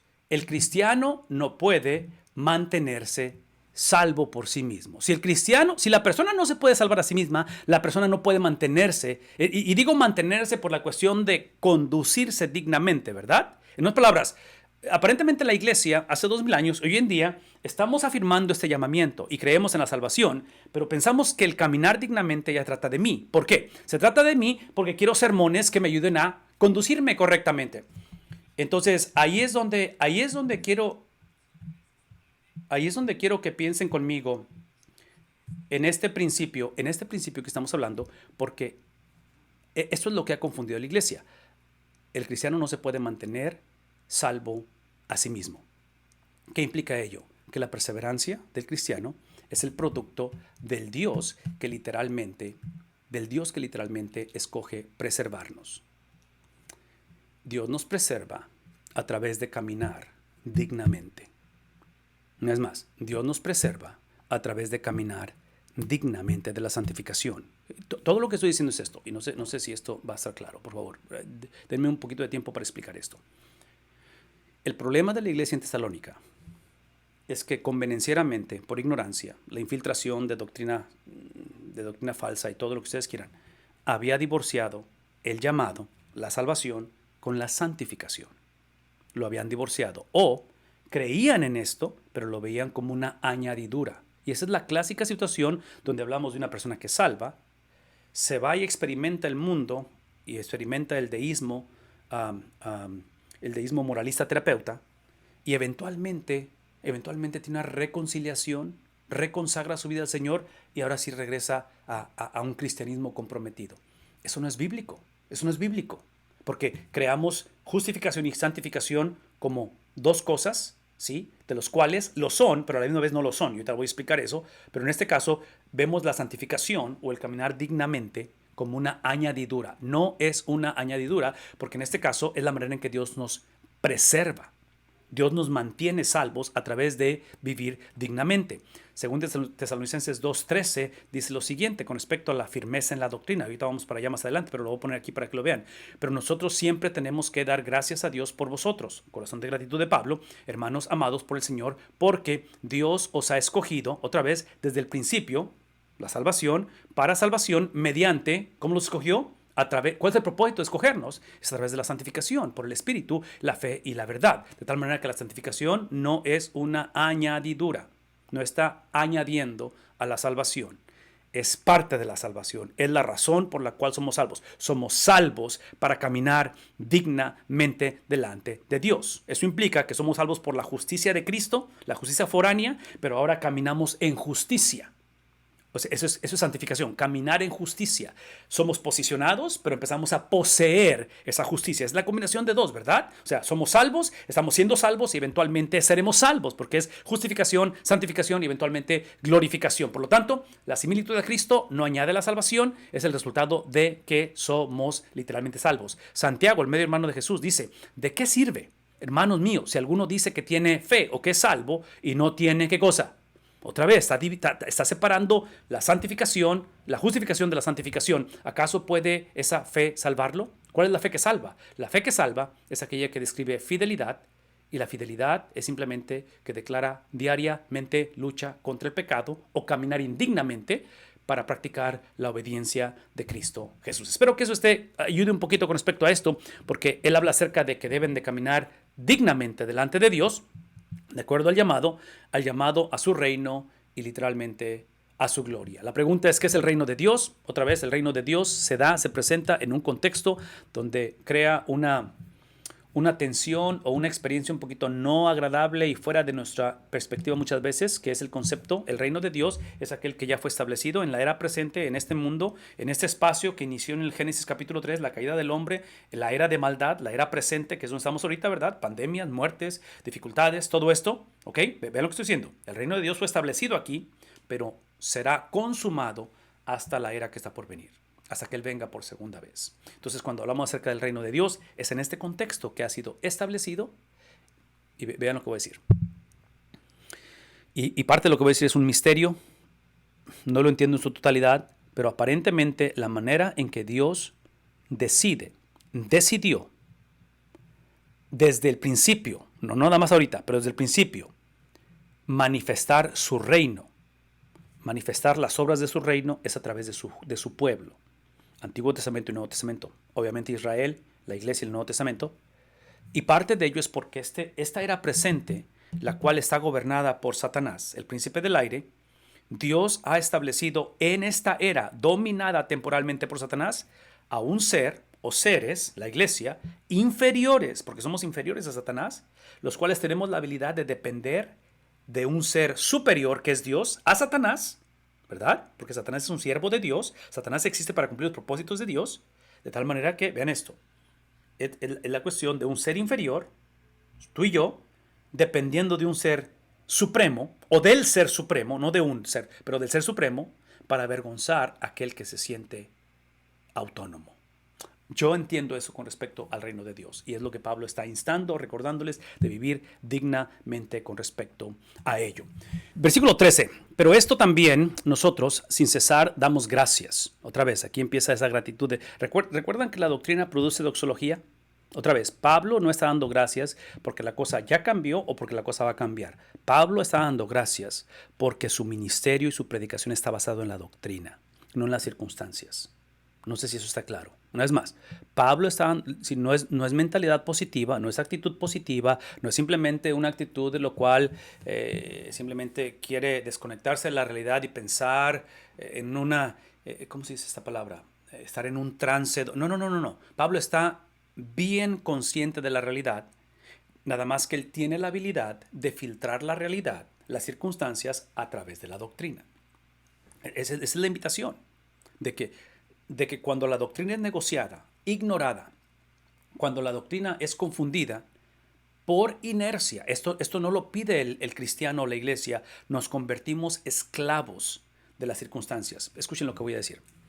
Si lo que acabo de decir es cierto, y están de acuerdo con lo que acabo de decir, no lo sé si están de acuerdo con lo que acabo de decir, pero da la impresión de que el cristiano, el hombre, cristiano o no cristiano, la iglesia, siempre es esclavo de alguien. O eres esclavo del carácter de Dios y de lo que Dios ha dicho de su persona, la doctrina, o eres esclavo de las circunstancias, de ti mismo y eventualmente, obviamente, de caminar indignamente. Entonces, en esta vida no hay verdadera libertad.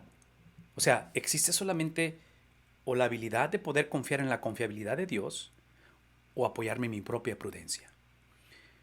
A mis casi 50 años de edad recomiendo la primera, porque cada vez en los últimos casi 50 años que he confiado en mi propia prudencia, he dañado, he lastimado a las personas que más amo. Son las que terminan pagando el precio más grande en ese aspecto. Obviamente el reino de Dios se ve lastimado porque acuérdense que somos dueños absolutamente de nada, administradores de todo. Entonces Pablo, hablando a la iglesia, dice, por esto también nosotros, doxología, sin cesar, no dependemos de circunstancias. ¿Qué hacemos? Damos gracias a Dios de que cuando recibieron, otra vez, observen la razón de la gratitud. La razón de la gratitud no es porque ustedes como iglesia, no es porque yo haya sido merecedor de recibir. Si alguien sabe eso es Pablo, ¿no es cierto? Perseguidor de la iglesia, enemigo del evangelio. ¿Sí? Entonces, está hablando de esa. Inclusive, Dr. Bob tiene un tema especial donde él va a explicar con detalle lo que significa recibir, creer. O sea, está hablando acerca de esa expresión, de esa transformación donde recibimos, donde fuimos destinatarios de esa gracia. Donde él habla acerca de cómo recibieron. ¿Cómo recibieron? ¿Qué es el recibir? Bueno, el recibir es literalmente una experiencia de arrepentimiento, de fe, de obediencia, de perseverancia. Es el ser receptores, el tener la habilidad, el pasar de muerte a vida y tener la habilidad de decir sí, la habilidad de ejercer esa voluntad, ese libre albedrío a favor del evangelio, ¿sí? Es cuando el hombre se arrepiente, en lugar de tratar de mejorar o justificar su conducta, es el hombre que deja de confiar en sí mismo y literalmente extiende la mano, porque eso es la fe, es para recibir esa gracia. Es el hombre que tiene la habilidad de ceder sus derechos y obedece, y eventualmente es el hombre, es la persona, es la iglesia, es el pastor que rendirse, tirar la toalla nunca es opción. Vean lo que voy a decir, por favor, vean lo que voy a decir, por favor, esto es importante. Esto que está aquí, importante que es que lo hagamos, importante es que esta mañana, si nunca te has arrepentido, si nunca has creído, si estamos viviendo desobediente, de una manera desobediente, o si acaso estamos o queremos o deseamos tirar la toalla, vean lo que voy a decir. Esto está basado en la doctrina, en alguien más. Este arrepentimiento, esta fe, esta obediencia, esta perseverancia es la de alguien más imputada y transferida a nosotros. Cristo no se arrepintió, porque nada tenía que de arrepentirse, pero Cristo, ¿ven lo que decir? Cristo cumplió la ley para que ese cumplimiento nos diera la habilidad a nosotros de cumplirla, de arrepentirnos. Menciono esto porque cuando pienso en su circuncisión, cuando pienso en su bautismo, cuando pienso en su obediencia a la palabra, lo hizo literalmente no porque él era desobediente o porque necesitaba ser bautizado o necesitaba él ser circuncidado. Él no necesitaba nada de eso. Lo hizo por cumplimiento para que nosotros fuéramos empoderados, tuviéramos la habilidad de hacerlo, de arrepentirnos, de confesar nuestro pecado. Con respecto a la fe, Cristo fue fiel hasta la muerte. Esa fidelidad es la única fidelidad o fe que el Padre acepta. Es la fe que requiere el Padre para que nosotros podamos ser aceptos en Él. La obediencia es la obediencia de Él. Somos salvos para obedecer. Somos salvos para la santificación. Eso es santificación. Y eventualmente esta perseverancia es porque el Padre sostuvo y preservó al Hijo. ¿No es cierto? Vean lo que voy a decir. Esta perseverancia para nosotros, como coherederos, como hermanos menores el hermano del primogénito, entre muchos que es Cristo, esto implica que literalmente esta mañana, en esta temporada, en este mes de febrero, en este día, en esta hora, que hemos sentido el no continuar, que está creciendo la apatía, la desilusión, ya sea de las cosas del Señor o simplemente de la vida. Aquellos que trágicamente, potencialmente están pensando en el suicidio, que la depresión es una realidad. ¿Ven lo que voy a decir? Esta habilidad de perseverar no es otra cosa, por favor escúchenme, no es otra cosa más que la persona de Cristo, literalmente ante el Padre. La segunda persona ante la primera persona en el cielo, en esta mañana, el Cristo que ascendió con su cuerpo glorificado está ante el Padre intercediendo por la iglesia. Esa es la razón por qué nos mantenemos firmes. Porque Cristo, el momento en el cual Cristo deje de interceder por nosotros, estamos completamente en problemas. No es algo propio, es algo que ha sido imputado, transferido, acreditado a nosotros. Eso implica que esta cuestión de recibir es que recibimos a una persona a lo cual le damos la bienvenida, lo cual afirmamos lo que dijo de sí mismo, doctrina, ¿verdad? Recibimos a Cristo, afirmamos lo que dijo de sí mismo y adoptamos su estilo de vida.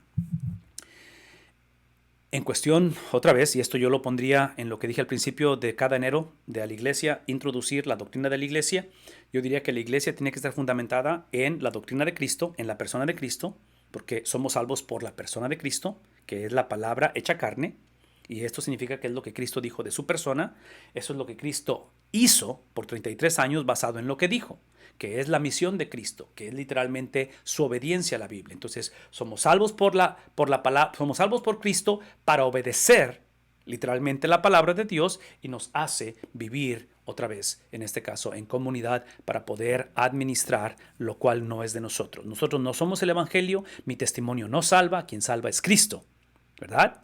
Y Cristo determina para qué somos salvos. Todo esto lo había olvidado la iglesia aparentemente en Tesalónica, de tal manera que dice, recibieron la palabra de Dios. Una vez más, la palabra de Dios. Y he hablado acerca de esto porque esta cuestión de la palabra de Dios, estamos hablando de que Él describe la palabra de Dios no tanto la Biblia, pero es la predicación de él, la enseñanza de él, es lo que está haciendo referencia ahí. De tal manera que dice que oyeron de nosotros, la aceptaron no como la palabra de hombre, sino como lo que realmente es la palabra de Dios, la cual también, ven lo que dice, hace su obra en ustedes los que creen.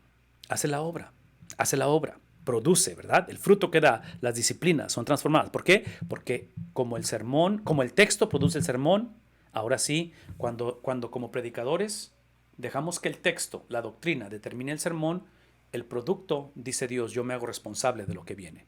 Si lo inviertes y tratas de construir el sermón basado en lo que piensas, en lo que sientes, cómo fuiste educado y todo eso, e ignoras la Biblia, Dios está diciendo, tú te haces responsable de lo que sucede. Y ahí es donde no está funcionando esto. Pues ustedes, hermanos, llegaron a ser imitadores de las iglesias.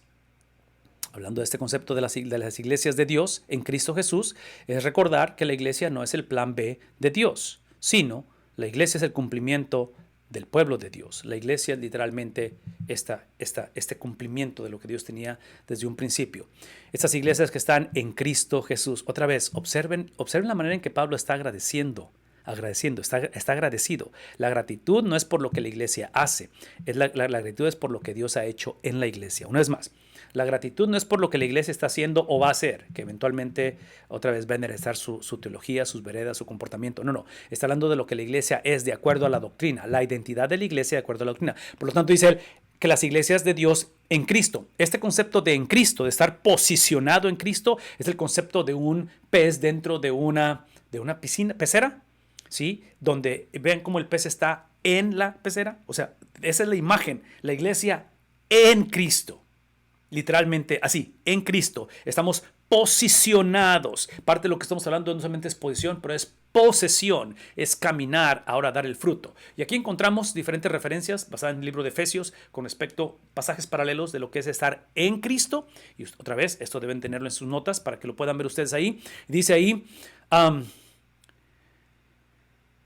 porque también ustedes, otra vez, ustedes padecieron con los mismos sufrimientos.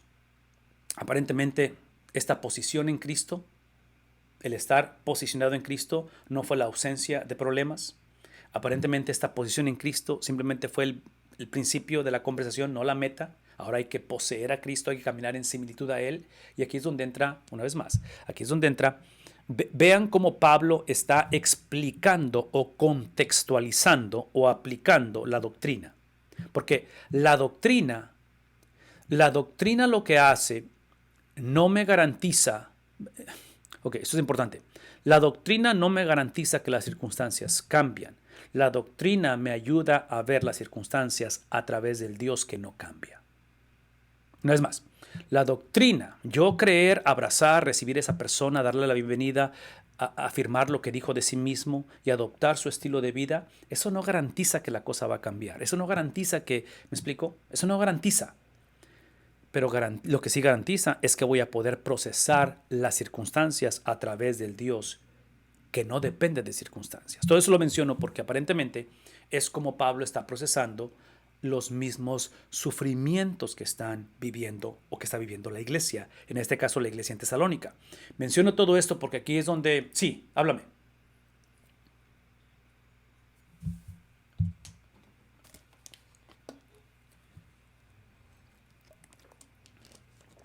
La santificación es la razón por la cual fuimos justificados. Fuimos justificados para caminar en similitud a Cristo. Y la santificación es salvación, no es una añadidura.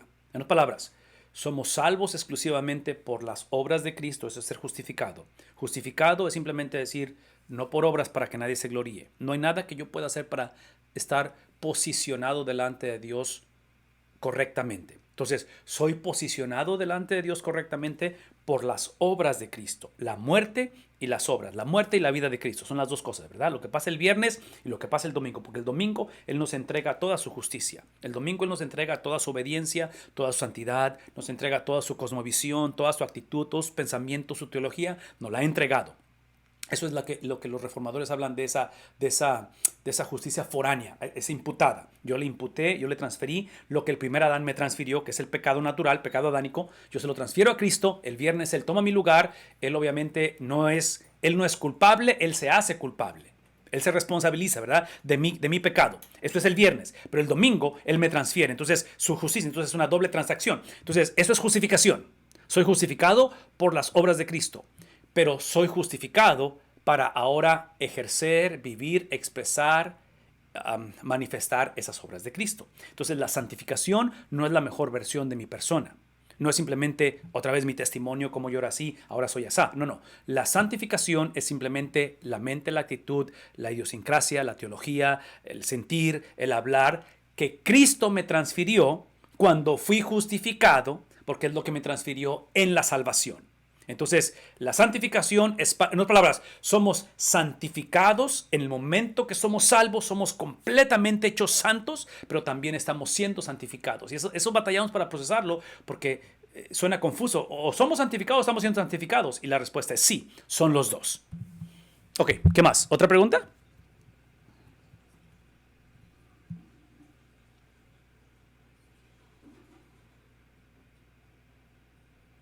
¿Cómo podemos equilibrar nuestro testimonio? ¿Eso fue lo que dije al principio?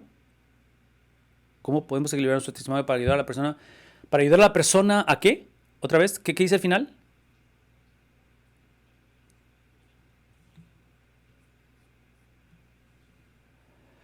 Sí, Pablo dice que somos cartas abiertas, obviamente. Y esta cuestión de la santificación, por favor, esto es importante lo que se puede decir. La santificación es la obra del Espíritu Santo. No es la mejor versión de nosotros. Así como somos salvos a través de la regeneración que el Espíritu de Dios crea, el Espíritu de Cristo, ¿verdad? Crea en nosotros. Somos regenerados, pasamos de muerte a vida. Para mantenernos salvos o para crecer en santificación es la obra del Espíritu Santo. El ejemplo que he usado anteriormente es Apocalipsis 3:20. Aquí estoy a la puerta y llamo, el que abre. ¿Recuerdan el pasaje? Apocalipsis 3:20. Ese pasaje no es de justificación, es de santificación. No es para que la persona sea salva, es para que se comporte como salvo. Porque está hablando de las iglesias, ya es gente que es salva, o por lo menos supone que deben ser salvos. Entonces, estamos hablando que esa santificación, esa conducta, porque la pregunta es cómo podemos mantener una conducta. Bueno, otra vez, no es la conducta propia, acuérdense de esto, no es la conducta mía. La santificación no es la conducta mía, es la conducta de alguien más. Hemos estado usando el tema, hemos hablado de la administración, de ser mayordomos. Eso es lo que estamos siendo mayordomos de la salvación, estamos siendo mayordomos de algo que fue confiado a nosotros, que es la persona de Cristo. Entonces, literalmente cuando muramos como cristianos, lo que vamos a dar cuentas es precisamente de la idiosincrasia de Cristo, de la mentalidad de Cristo, de la actitud de Cristo, del comportamiento de Cristo, entre paréntesis. Eso es solamente activado o manifestado o empoderado a través del Espíritu Santo. Hablamos de llenura, porque fue el sello lo que nos salvó, ¿verdad? Somos sellados por su Espíritu al principio, es la regeneración. Pero ahora estamos hablando de llenura, ser llenos. Por eso Apocalipsis 3:20 es llenura, no es sello, es ser llenos. Es lo que Pablo dice en Romanos capítulo 12, donde no nos conforméis a este siglo, sino ser transformados por la renovación de vuestro entendimiento, es llenura, ¿verdad? ¿Ven lo que voy a decir? Yo vería dos componentes para responder la pregunta de una manera más tal vez concreta y fácil. Una es llenura de su espíritu, esta es la manera en que el testimonio es el testimonio de Cristo en nosotros, y la otra es comunidad, el convivir o el hacerlo en comunidad. Las llaves del reino en Mateo capítulo 16, cuando dice Cristo que las puertas del Hades no prevalecerán contra ella, fue dada a la iglesia. No fue dado al cristiano, no fue dado al líder, al apóstol, al pastor, es a la iglesia. Entonces, un cristiano sin iglesia es un cristiano que simplemente está diciendo, yo soy justificado, pero la santificación es una añadidura, es algo que yo voy a hacer eventualmente. Ahí cuando se pueda, ahí cuando las cosas, ¿me explico? Yo voy a empezar a caminar en similitud a Cristo. Entonces la pregunta es, ¿cómo puedo yo comportarme? Lo hacemos a través de la persona de Cristo, actuando, obrando, porque ya habita en mí, ya habita en nosotros, a través de su llenura y a través de la comunidad de creyentes. Ahora, aquí es donde entro en ese detallito, que no me están preguntando, pero lo voy a decir. Aquí es donde yo argumentaría que es sumamente importante la iglesia en donde estamos. Porque si la iglesia no está predicando, si la iglesia donde estamos sigue siendo empujada y gobernada por disciplinas en lugar de doctrina, tenemos un problema muy serio. A largo plazo va a salir a flote. ¿Por qué? Porque si estamos hablando de los mismos sufrimientos, esos sufrimientos que está hablando el apóstol Pablo, todo lo que están haciendo es exponiendo de qué está hecha la iglesia, de qué está hecho el cristiano. Entonces, en este caso, obviamente es lo que... Y bueno, y la verdad es esta. Y otra vez, pastor, yo sé que si hay más preguntas, lo voy a dejar un poquito más adelante. Déjame avanzar con esto, pero déjenme decir esto. Porque la pregunta tuvo que ver cómo manifestamos mi conducta, mi testimonio y eso. No les va a gustar mi respuesta, lo que estoy por decir. Porque aparentemente, si la santificación es el testimonio, es la conducta de Cristo, la manera, aparentemente, la manera en que Cristo es moldeado en mí, o sea, cómo mi vida empieza a reflejar a Cristo, es precisamente por los sufrimientos, por el sufrimiento. Entonces, ahí es donde no nos va a gustar, porque típicamente la mayoría vinimos a Cristo para evitar el sufrimiento. La mayoría vinimos a Cristo para que no me pase, o sea, por eso en la cárcel, en el hospital, la gente está muy vulnerable porque quiere, y otra vez, Él es misericordioso, Él es sanador, Él hace, sí, pero el punto aquí no es simplemente evitar un cáncer o la muerte, el punto es caminar en su similitud en medio de un cáncer, en medio de la devastación. Entonces, ¿cómo puedo ayudar testimonio? Es a través del sufrimiento. ¿Por qué? Porque aparentemente el sufrimiento con la persona de Cristo, si se trata de Cristo, esa fue su vocación. Cristo fue preelegido, preestablecido desde antes de la fundación del mundo, literalmente a venir a sufrir este mundo, porque la paga del pecado es ¿qué cosa? Es muerte. Entonces alguien tenía que pagar por la violación, por la afrenta que hicimos o tuvimos en contra del carácter de Dios. Ese es Cristo. Entonces la elección de Cristo, usando el lenguaje del apóstol Pedro, es que Cristo es elegido, es predestinado a ser la piedra angular del edificio. Y eso nos hace piedras vivas, ¿verdad? Dice el apóstol Pedro. Pero en esa misma elección está incluido el ser despreciado, la piedra angular, que es Cristo, por los edificadores. Entonces, esa elección incluye desprecio. Entonces, esa elección, ese domingo para resucitar, incluye un viernes para ser crucificado. Y menciono todo eso porque Dr. Bob tiene un tema especial que se llama ¿Por qué los cristianos sufren? Es para verlo ahí, para ver cómo es que es moldeado, es otra vez en nuestra vida la persona de Cristo. Pues ustedes, versículo 14, hermanos, otra vez, llevando esta conversación de los sufrimientos, a la parte final dice, a manos de sus propios compatriotas. Trágicamente, su misma gente estaba creando todo esto, tal como ellos padecieron a manos de los judíos. Estos mataron tanto al Señor, otra vez, Jesús, como a los profetas. Otra vez, es el argumento de Pedro. No se sorprendan. Asegúrense simplemente que cuando el sufrimiento se lleva a cabo en tu vida, no sea el sufrimiento que es causado porque vivimos vidas en contra o con discrepancia al carácter de Cristo.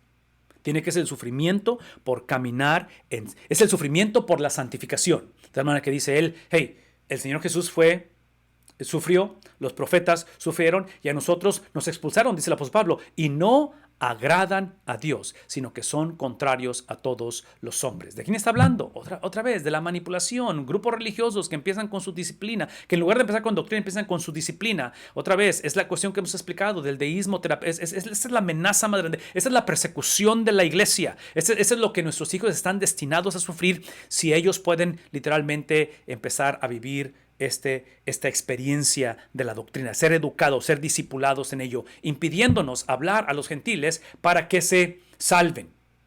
Todo esto lo que causa es confusión en cuestión de la salvación del hombre. La salvación yo típicamente la he ilustrado con un tripié por 3 componentes. El primero de ellos es simplemente, otra vez, la justificación. Por gracia sois salvos, no por obras para que nadie se gloríe. Efesios capítulo 2, ¿verdad? Somos salvos, así, literalmente. Es la declaración del Dios de la Biblia que así como en el libro de Génesis crea de la nada, es lo que está haciendo con nuestro espíritu. Está creando. De muerte pasamos a vida. Esa es la salvación, ¿verdad? Obviamente el hombre tiene que decir que sí, tiene que aceptar ese regalo, ¿verdad? Pero esa es la salvación. El segundo componente es la perseverancia, que es simplemente la santificación.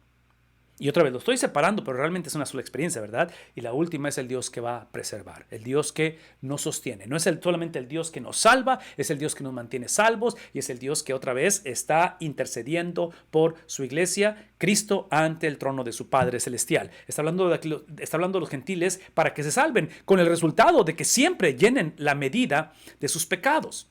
Pero, la ira de Dios.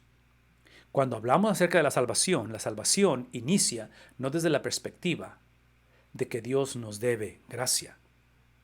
Dios es un Dios justo y lo que nos debe es justicia. La salvación inicia de la perspectiva de que somos salvos de la justicia de Dios, porque por justicia todos debemos ir al infierno. Hoy en día, como somos una generación que nos caracteriza el deísmo, moralista, terapeuta, cuando nuestra vida es gobernada por el moralismo, eso implica que como todos somos buenos, Dios me debe gracia. No. Dios lo único que me debe, lo que le debe a la humanidad, Dios es justicia, porque la paga del pecado es muerte. Pero en su misericordia nos ha extendido su gracia. Y esa gracia implica que el que no conoció pecado recibió la justicia de Dios. Cuando Dios extiende su gracia para con nosotros y habla acerca de cómo esos gentiles van a ser salvos, si esa ira de Dios fue depositada, el Dios que demanda justicia, en su gracia y en su misericordia proveyó al justificador. Y es en la cruz donde literalmente se fusionan la justicia de Dios, la cual está proveyendo literalmente el justificador. Satanás lastima a Dios lastimando a la iglesia. O es su intento, no que lo lastime a Dios, pero es su intento, confundiendo a la iglesia. Y esa confusión otra vez, el apóstol Pablo dice en el versículo 17, pero nosotros, hermanos, separados de ustedes, usando otra vez esa cuestión de relación de hijos sin padres, o sea, está hablando de alguien como huérfano, ¿qué es? Al no tener padres, es el lenguaje que está usando. Dice, ya queríamos ir a ustedes, al menos yo, Pablo, más de una vez, pero Satanás nos lo ha impedido. Aquí es donde encontramos otra vez esto viene directamente del comentario de Dr. Bob, la manera en que Satanás obra a través de un sistema en este mundo que está caído por la cuestión de la era en que vivimos, hablando de Génesis capítulo 3, la caída del hombre, literalmente el poder diabólico que existe en el mundo y otra vez somos parte simplemente como humanidad, somos hijos del primer Adán. Y eso es lo que crea, otra vez, produce esto que hemos estado hablando, la manipulación, en lugar de doctrina, somos gobernados por disciplinas, ese deísmo, moralista, terapeuta, en fin, todo esto es lo que hemos estado enfatizando una y otra vez. Ya que queríamos ir a ustedes, al menos yo, Pablo, más de una vez, pero Satanás, ¿qué es lo que hizo? No lo impidió. La imagen del impedimento que Satanás, cómo bloquea Satanás esa intención de Pablo, es la imagen de 2 ejércitos que se están enfrentando y un ejército va a destruir el puente para que el otro ejército no lo invada. Entonces imagínense, es lo que está haciendo Satanás. Está literalmente destruyendo el puente para que el apóstol Pablo no pueda ir a ellos. Porque ¿quién es nuestra esperanza o gozo o corona de gloria? ¿No lo son ustedes en la presencia de nuestro Salvador Jesús? Y ahora sí habla acerca de su venida. O sea, la esperanza desde la perspectiva de que Él viene por segunda vez. El tema especial, otra vez, que Dr. Bob tiene en su página, es el términos neotestamentarios o del Nuevo Testamento para el regreso o el retorno de Cristo. Tiene otro que tiene que ver con el retraso. En este es donde Dr. Bob habla acerca de lo que la Biblia menciona con respecto a la venida de Cristo y las cosas que deben de suceder antes de que Cristo venga. Está enlistado en este tema especial. Pues ustedes son nuestra gloria y nuestro gozo. Los minutos que me quedan, Pastor Samuel, yo quiero rápidamente un vistazo muy general al capítulo que sigue, que es el 3, por el tiempo, se nos está acabando y quiero tomar así rápidamente, no me va a llevar mucho porque es un pequeño capítulo, pero el bosquejo del capítulo 3 rápidamente es simplemente que Pablo, con ansiedad, preocupación, ¿sí?, envía a Timoteo a Tesalónica, porque está preocupado, porque la iglesia está viviendo persecución, la iglesia está confundida aparentemente con respecto a la segunda venida de Cristo, ¿cuándo? Y la otra con respecto a no saber qué hacer con la persecución que hay. Timoteo regresa con buenas noticias, la iglesia se mantiene firme, por eso está agradecido también el apóstol Pablo, y la oración de Pablo por la iglesia en Tesalónica. Dice el apóstol Pablo, por lo cual, no pudiendo soportarlo más, pensamos que era mejor quedarnos solos en Atenas. Aquí otra vez, aquí está el corazón de Pablo, como pastor, como misionero, amando a esta iglesia. Enviamos a Timoteo, nuestro hermano y colaborador de Dios. Esta frase, colaborador de Dios, la encontramos diferentes ocasiones en la Biblia y es lo que se le conocería como una carta de recomendación. O sea, ¿qué es la palabra?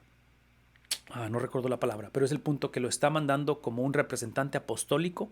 Es lo que está haciendo con Timoteo. Lo mismo pasa en la iglesia de Éfeso. Está mandándolo como representante apostólico, en este caso a Timoteo. Lo identifica como colaborador de Dios en el Evangelio de Cristo para, ¿cuál es el propósito? Para fortalecerlos y alentarlos. Por favor, escuchen lo que estoy diciendo. Vean las cualidades del liderazgo de la iglesia. Yo no sé por qué la iglesia, no sé por qué como pastores, como padres, como hijos, como jóvenes, como ancianos, los cuales amamos a Cristo, ¿por qué toleramos que haya líderes en la iglesia que hagan lo opuesto a esto? Y otra vez, llámenle como llamen, si es porque es la estructura de la iglesia, gobierno congregacional, sesión de negocios, simplemente él es el pastor, no me interesa que me hablen de la logística o de cómo están viviendo o cómo interpretan la Biblia para estructurar la iglesia. Si no estamos siendo la generación que fortalecemos, que alentamos, hay un problema serio aquí. Hay un problema serio con respecto a quién califica para liderar la iglesia. Y parte del problema no es que el individuo se descalificó. El parte de la iglesia es la ignorancia de la iglesia de saber que se descalificó.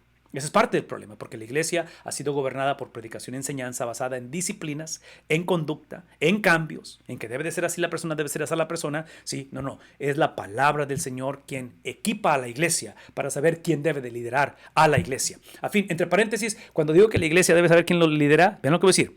Es la iglesia basada en la palabra de Dios que se va a dejar liderar también. Entonces, es una conversación de doble sentido, ¿verdad? Porque muchas de las veces puedes tener un líder calificado, el problema es que la iglesia no se deja liderar. Entonces, es una conversación de doble sentido. Enviamos a Timoteo otra vez para fortalecerlos, alentarlos respecto a la fe de ustedes. Y habla acerca de como a fin de que nadie se inquiete por causa de estas aflicciones. La iglesia estaba afligida, ¿verdad? Porque ustedes mismos saben que para esto hemos sido, ¿qué cosa? Para estas aflicciones es que hemos sido. Entonces la pregunta de hace rato, ¿cómo le hago para que mi testimonio sea el vehículo para que otros vengan a Cristo? ¿Adivina qué? Cuando vengan las aflicciones, entendamos que son las aflicciones porque nuestra vida no está gobernada por disciplinas, por mi conducta, porque yo como he sido fiel y siempre he diezmado y bla, bla, bla y todo eso. Entonces ahora la gracia es algo que Dios me debe, entonces más vale que a mí me pase esto. No. Observen. ¿Sí? La conversación está basada de tal manera que cuando vienen las aflicciones, la manera en que filtro, proceso, encaro, reacciono a las aflicciones está basado en ¿qué cosa? En la doctrina. Como conocedores de la doctrina, basado en el carácter de Dios revelado aquí, cumplido por la palabra hecha carne que es Cristo, interpreto la Biblia a través de la persona de Cristo, es que voy a enfrentar, es que voy a lidiar con estas aflicciones. Por eso es que regresamos otra vez y Pablo está diciendo con respecto, no quiero que se inquieten, que es por las aflicciones que ustedes mismos saben que para esto han sido, ¿qué cosa? Han sido elegidos, han sido destinados. Otra vez, regresando a la conversación de esta cuestión que hablamos de la vocación del sufrimiento, y no me voy a detener en eso porque intentamos avanzar, pero es simplemente que porque en verdad, cuando estábamos con ustedes, vean esto, cuando estábamos con ustedes, Pablo diciendo, yo sé que ahorita están pasando aflicciones, Timoteo está con ustedes ahorita, pero cuando yo estaba con ustedes, ¿qué cosa? Predecíamos que íbamos a sufrir aflicción, porque es el mensaje de la Biblia. Y así ha acontecido como ustedes lo saben. La imagen de la aflicción, de sufrir aflicción, es la imagen de algo que está aplastando a algo.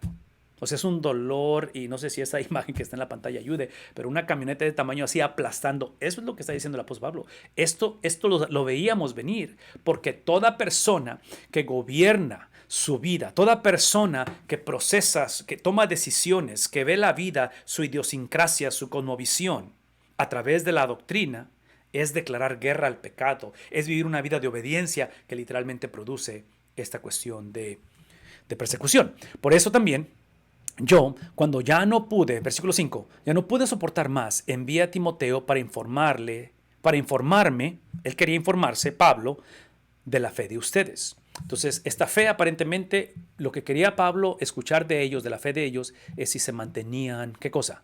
Si perseveraban.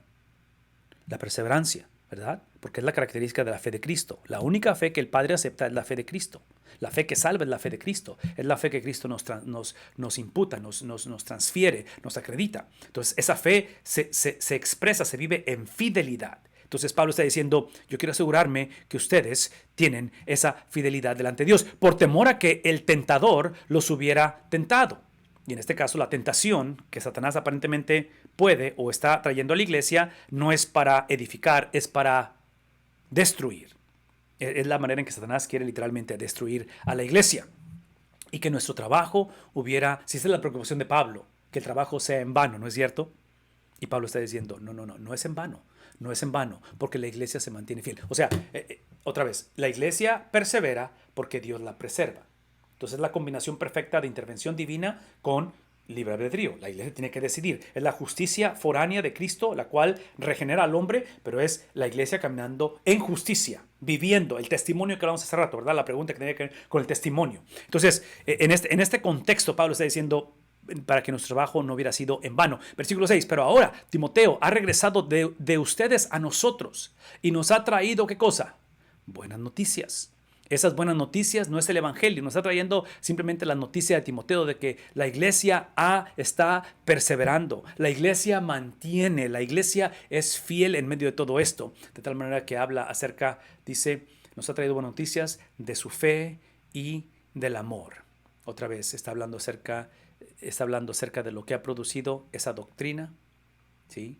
De esa fe, que puede ser una doctrina, la fidelidad, la fe inicial de ser salvos. Por eso, hermanos, en toda nuestra necesidad y aflicción, el apóstol Pablo, somos compañeros, ¿verdad?, de milicia, somos compañeros de esta aflicción.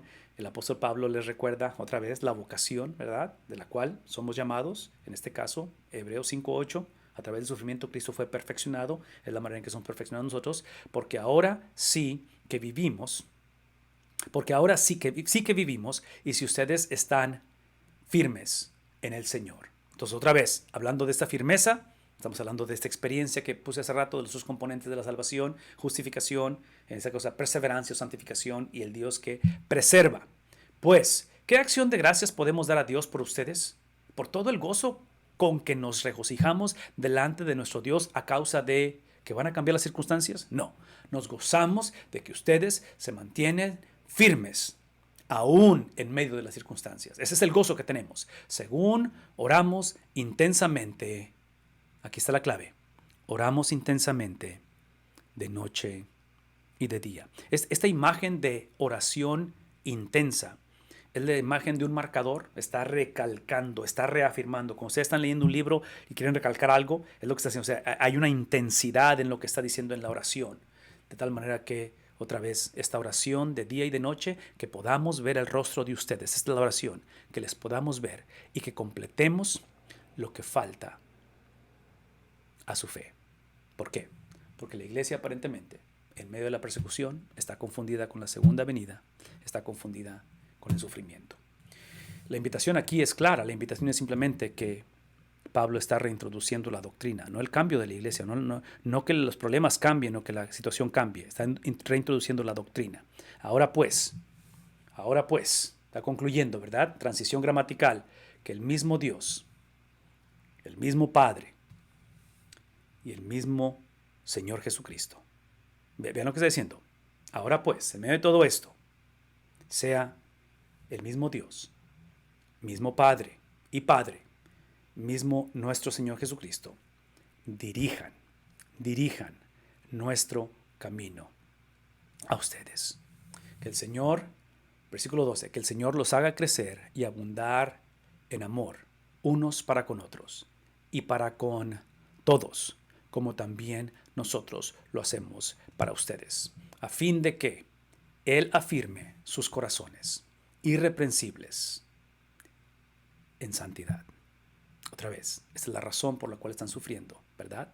Porque es la manera en que Dios nos preserva, de tal manera que está recordándonos la razón por la cual somos salvos. No es una añadidura a esta santidad, esta afirmación es la razón por la cual hemos sido salvos. De tal manera que termina diciendo él esto: en esta santidad delante de nuestro Dios y Padre, en la venida de nuestro Señor Jesús, con todos sus santos. Hay misterio en cuándo viene Cristo. Hay certeza en que viene Cristo. No sabemos cuándo. ¿Qué hacemos en medio de las dos eras? ¿Qué hacemos en este proceso en el cual a veces nos confundimos, a veces no sabemos exactamente cómo procesar esto? Lo que hacemos es que mantenemos la mirada puesta, no solamente en el que nos salvó, pero el que ha determinado para qué hemos sido salvos. Y aparentemente es aquel que nos ha salvado para caminar en similitud a Él. Y en ese proceso de similitud, de crecimiento en semejanza a Cristo, las vicisitudes, las dificultades, las calamidades se convierten en el vehículo que Dios en su soberanía, que Dios en su providencia escoge usar para moldear a su iglesia a su semejanza hasta el día en que Él venga por segunda vez. Doctrina, es ahí donde entra la cuestión de la predicación y donde si te pones a pensar por decir, y regresando a la estructura de la iglesia, cuando hablamos acerca de las cualidades, quién califica para liderar la iglesia, estoy hablando a nivel de pastores, cuando pones la lista una al lado de otra, de pastores y de diáconos, hasta donde yo alcanzo a entender, la única característica distinta entre un diácono y un pastor es la cuestión de la enseñanza de la Biblia. Los diáconos no tienen que enseñar, es obvio que pueden enseñar, pero no tienen que enseñar. En la cuestión del pastorado tiene que ser apto, tiene que saber enseñar, tiene que saber predicar la palabra de Dios. Entonces, definitivamente la exposición de la palabra de Dios es algo no negociable para esto. ¿Por qué? Y aquí está el por qué. Parte de ello es porque esto que estamos hablando del moldear nuestras vidas en semejanza a Cristo, no sé si esto ha quedado claro, pero mi temor, si ustedes son como yo puedo pasarme 2 horas o el tiempo que hemos pasado esta mañana o esta tarde literalmente hablando de esto, pero mi mente siempre está pensando de una manera individualista. Entonces tomé notas esta mañana o voy y leo Tesalonicenses y mi tendencia es pensar, ¿cómo le hago para hacer esto? Y otra vez, no estoy en contra de que seamos personas determinadas y agresivas y querramos hacer esto, nada malo esto, pero recordemos, y esto ya lo hemos dicho varias veces, esta cuestión de caminar en similitud a Cristo, quiero que piensen a través de 2 filtros, 2 bases, 2 fundamentos. Llenura de su espíritu, asumiendo que la persona es salva, asumiendo que ya ha sido sellada por su espíritu. Es llenura. La persona tiene que ser llena por su Espíritu Santo. Y la otra es vida en comunidad. Sin estos 2 componentes, hasta donde alcanzo a entender la Biblia, no hay manera de caminar en similitud a Cristo. Entonces, cuando hablamos de la enseñanza, tengamos cuidado de no ver un curso como este o una predicación mañana o una escuela dominical como la pastillita mágica que me hace simplemente caminar en similitud a Cristo. Yo argumentaría que esta cuestión de la enseñanza, estar debajo de la instrucción de alguien, y estoy hablando desde como pastores, como maestros, alguien tiene que estar hablando a nuestro espíritu, alguien tiene que estar discipulando y nos discipulamos mutuamente. Lo que ayuda mucho de predicar a través de libros de la Biblia es que en la predicación de libros de la Biblia, como la iglesia sabe hacia dónde va el sermón cada domingo, porque estamos literalmente yendo a través del libro, eso ayuda a que la iglesia se prepare entre semana a comprometerse a leer la palabra de Dios. Cuando vienen el domingo, al recibir la instrucción, en este caso de su pastor o la enseñanza que van a recibir, la predicación, la filtran a través de lo que ellos ya han experimentado de una manera personal, donde se han responsabilizado a encararse con la escritura a través de su llenura de su espíritu aquí está el punto, para beneficio de la iglesia, para fortalecer a la iglesia. Entonces, cuando yo voy el domingo al culto y soy parte de esa experiencia corporal, es para edificar a la iglesia, porque ahora lo que tenemos en común no es tanto que me gusta mucho la predicación o que no me gusta. Lo que tenemos en común es la centralidad de este evangelio, independientemente de las diferencias que tenemos personales o los gustos que yo tengo, porque lo que hace la palabra de Dios, y eso es parte de la similitud de Cristo, es que me permite ceder mis derechos. Porque esta es mi experiencia pastoral y no es mucha la que tengo, pero trágicamente no creo que ande muy errado con lo que voy a decir. La gran mayoría de la razón por qué pastores dejamos el ministerio pastoral o iglesias se dividen o hay discrepancias, en su gran mayoría no son teológicas, son por diferencias personales, por caracteres, simplemente porque no se hizo la cosa como yo quería, o porque no lo hace como el pastor que estaba aquí antes, o de la iglesia que vengo. Y menciono todo esto porque esa es la ausencia de encararme con la palabra del Señor. Porque una vez más, voy a decir una vez más, esta cuestión de caminar en similitud de Cristo no es un compromiso individual, es una labor colectiva. No hay cristiano, hasta donde alcanzo a entender la palabra de Dios, que pueda caminar en similitud a Cristo solo. Es una contradicción de términos, porque, aquí está la razón, porque la meta, el propósito, la razón por qué caminamos en similitud, por qué avanzamos en santidad, es para el beneficio de la iglesia, no es para beneficio propio, no es simplemente para otra vez, para poner mis insignias y decir, o sea, acabamos de escuchar el corazón pastoral de Pablo. Todo lo que está describiendo Pablo es un hombre que caminaba en similitud a Cristo, que amaba a la iglesia real, no a la iglesia ideal, que amaba literalmente la iglesia, que por la misma iglesia él tenía sus prisiones, él experimentaba el sufrimiento por la iglesia, de tal manera que comisiona a alguien como Timoteo, su discípulo, y lo manda a una situación conflictiva, a una iglesia que tú y yo como pastores nunca hubiéramos ido, hubiéramos buscado otra iglesia, o simplemente dejábamos a Pablo solo que se las figurara él solo. ¿Me explico? Entonces, vean a Pablo caminar en similitud a Cristo, llegando al punto donde dice que no solamente para mí el vivir es Cristo, el morir es ganancia, pero Pablo va a decir, sed imitadores de mí porque yo lo soy de Cristo. Entonces, vean esa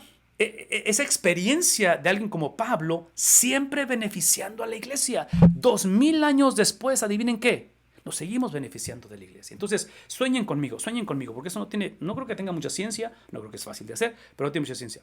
La razón que hacemos esto estos sábados, la inversión que hacemos de tiempo, en ser confrontados con su palabra, es porque 3 generaciones de nosotros, cuando estén nuestros bisnietos, si Cristo no ha regresado, nuestros tataranietos, que esta inversión sea la base de encontrarnos con el Dios vivo, con su carácter, con su esencia, que ha transformado nuestro ser, reflejado en una conducta, en amor a su iglesia.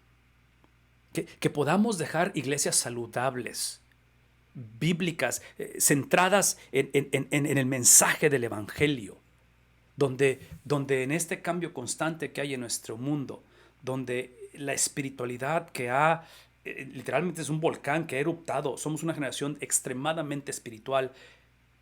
Eso no es el Espíritu Santo. La espiritualidad no es el Espíritu Santo.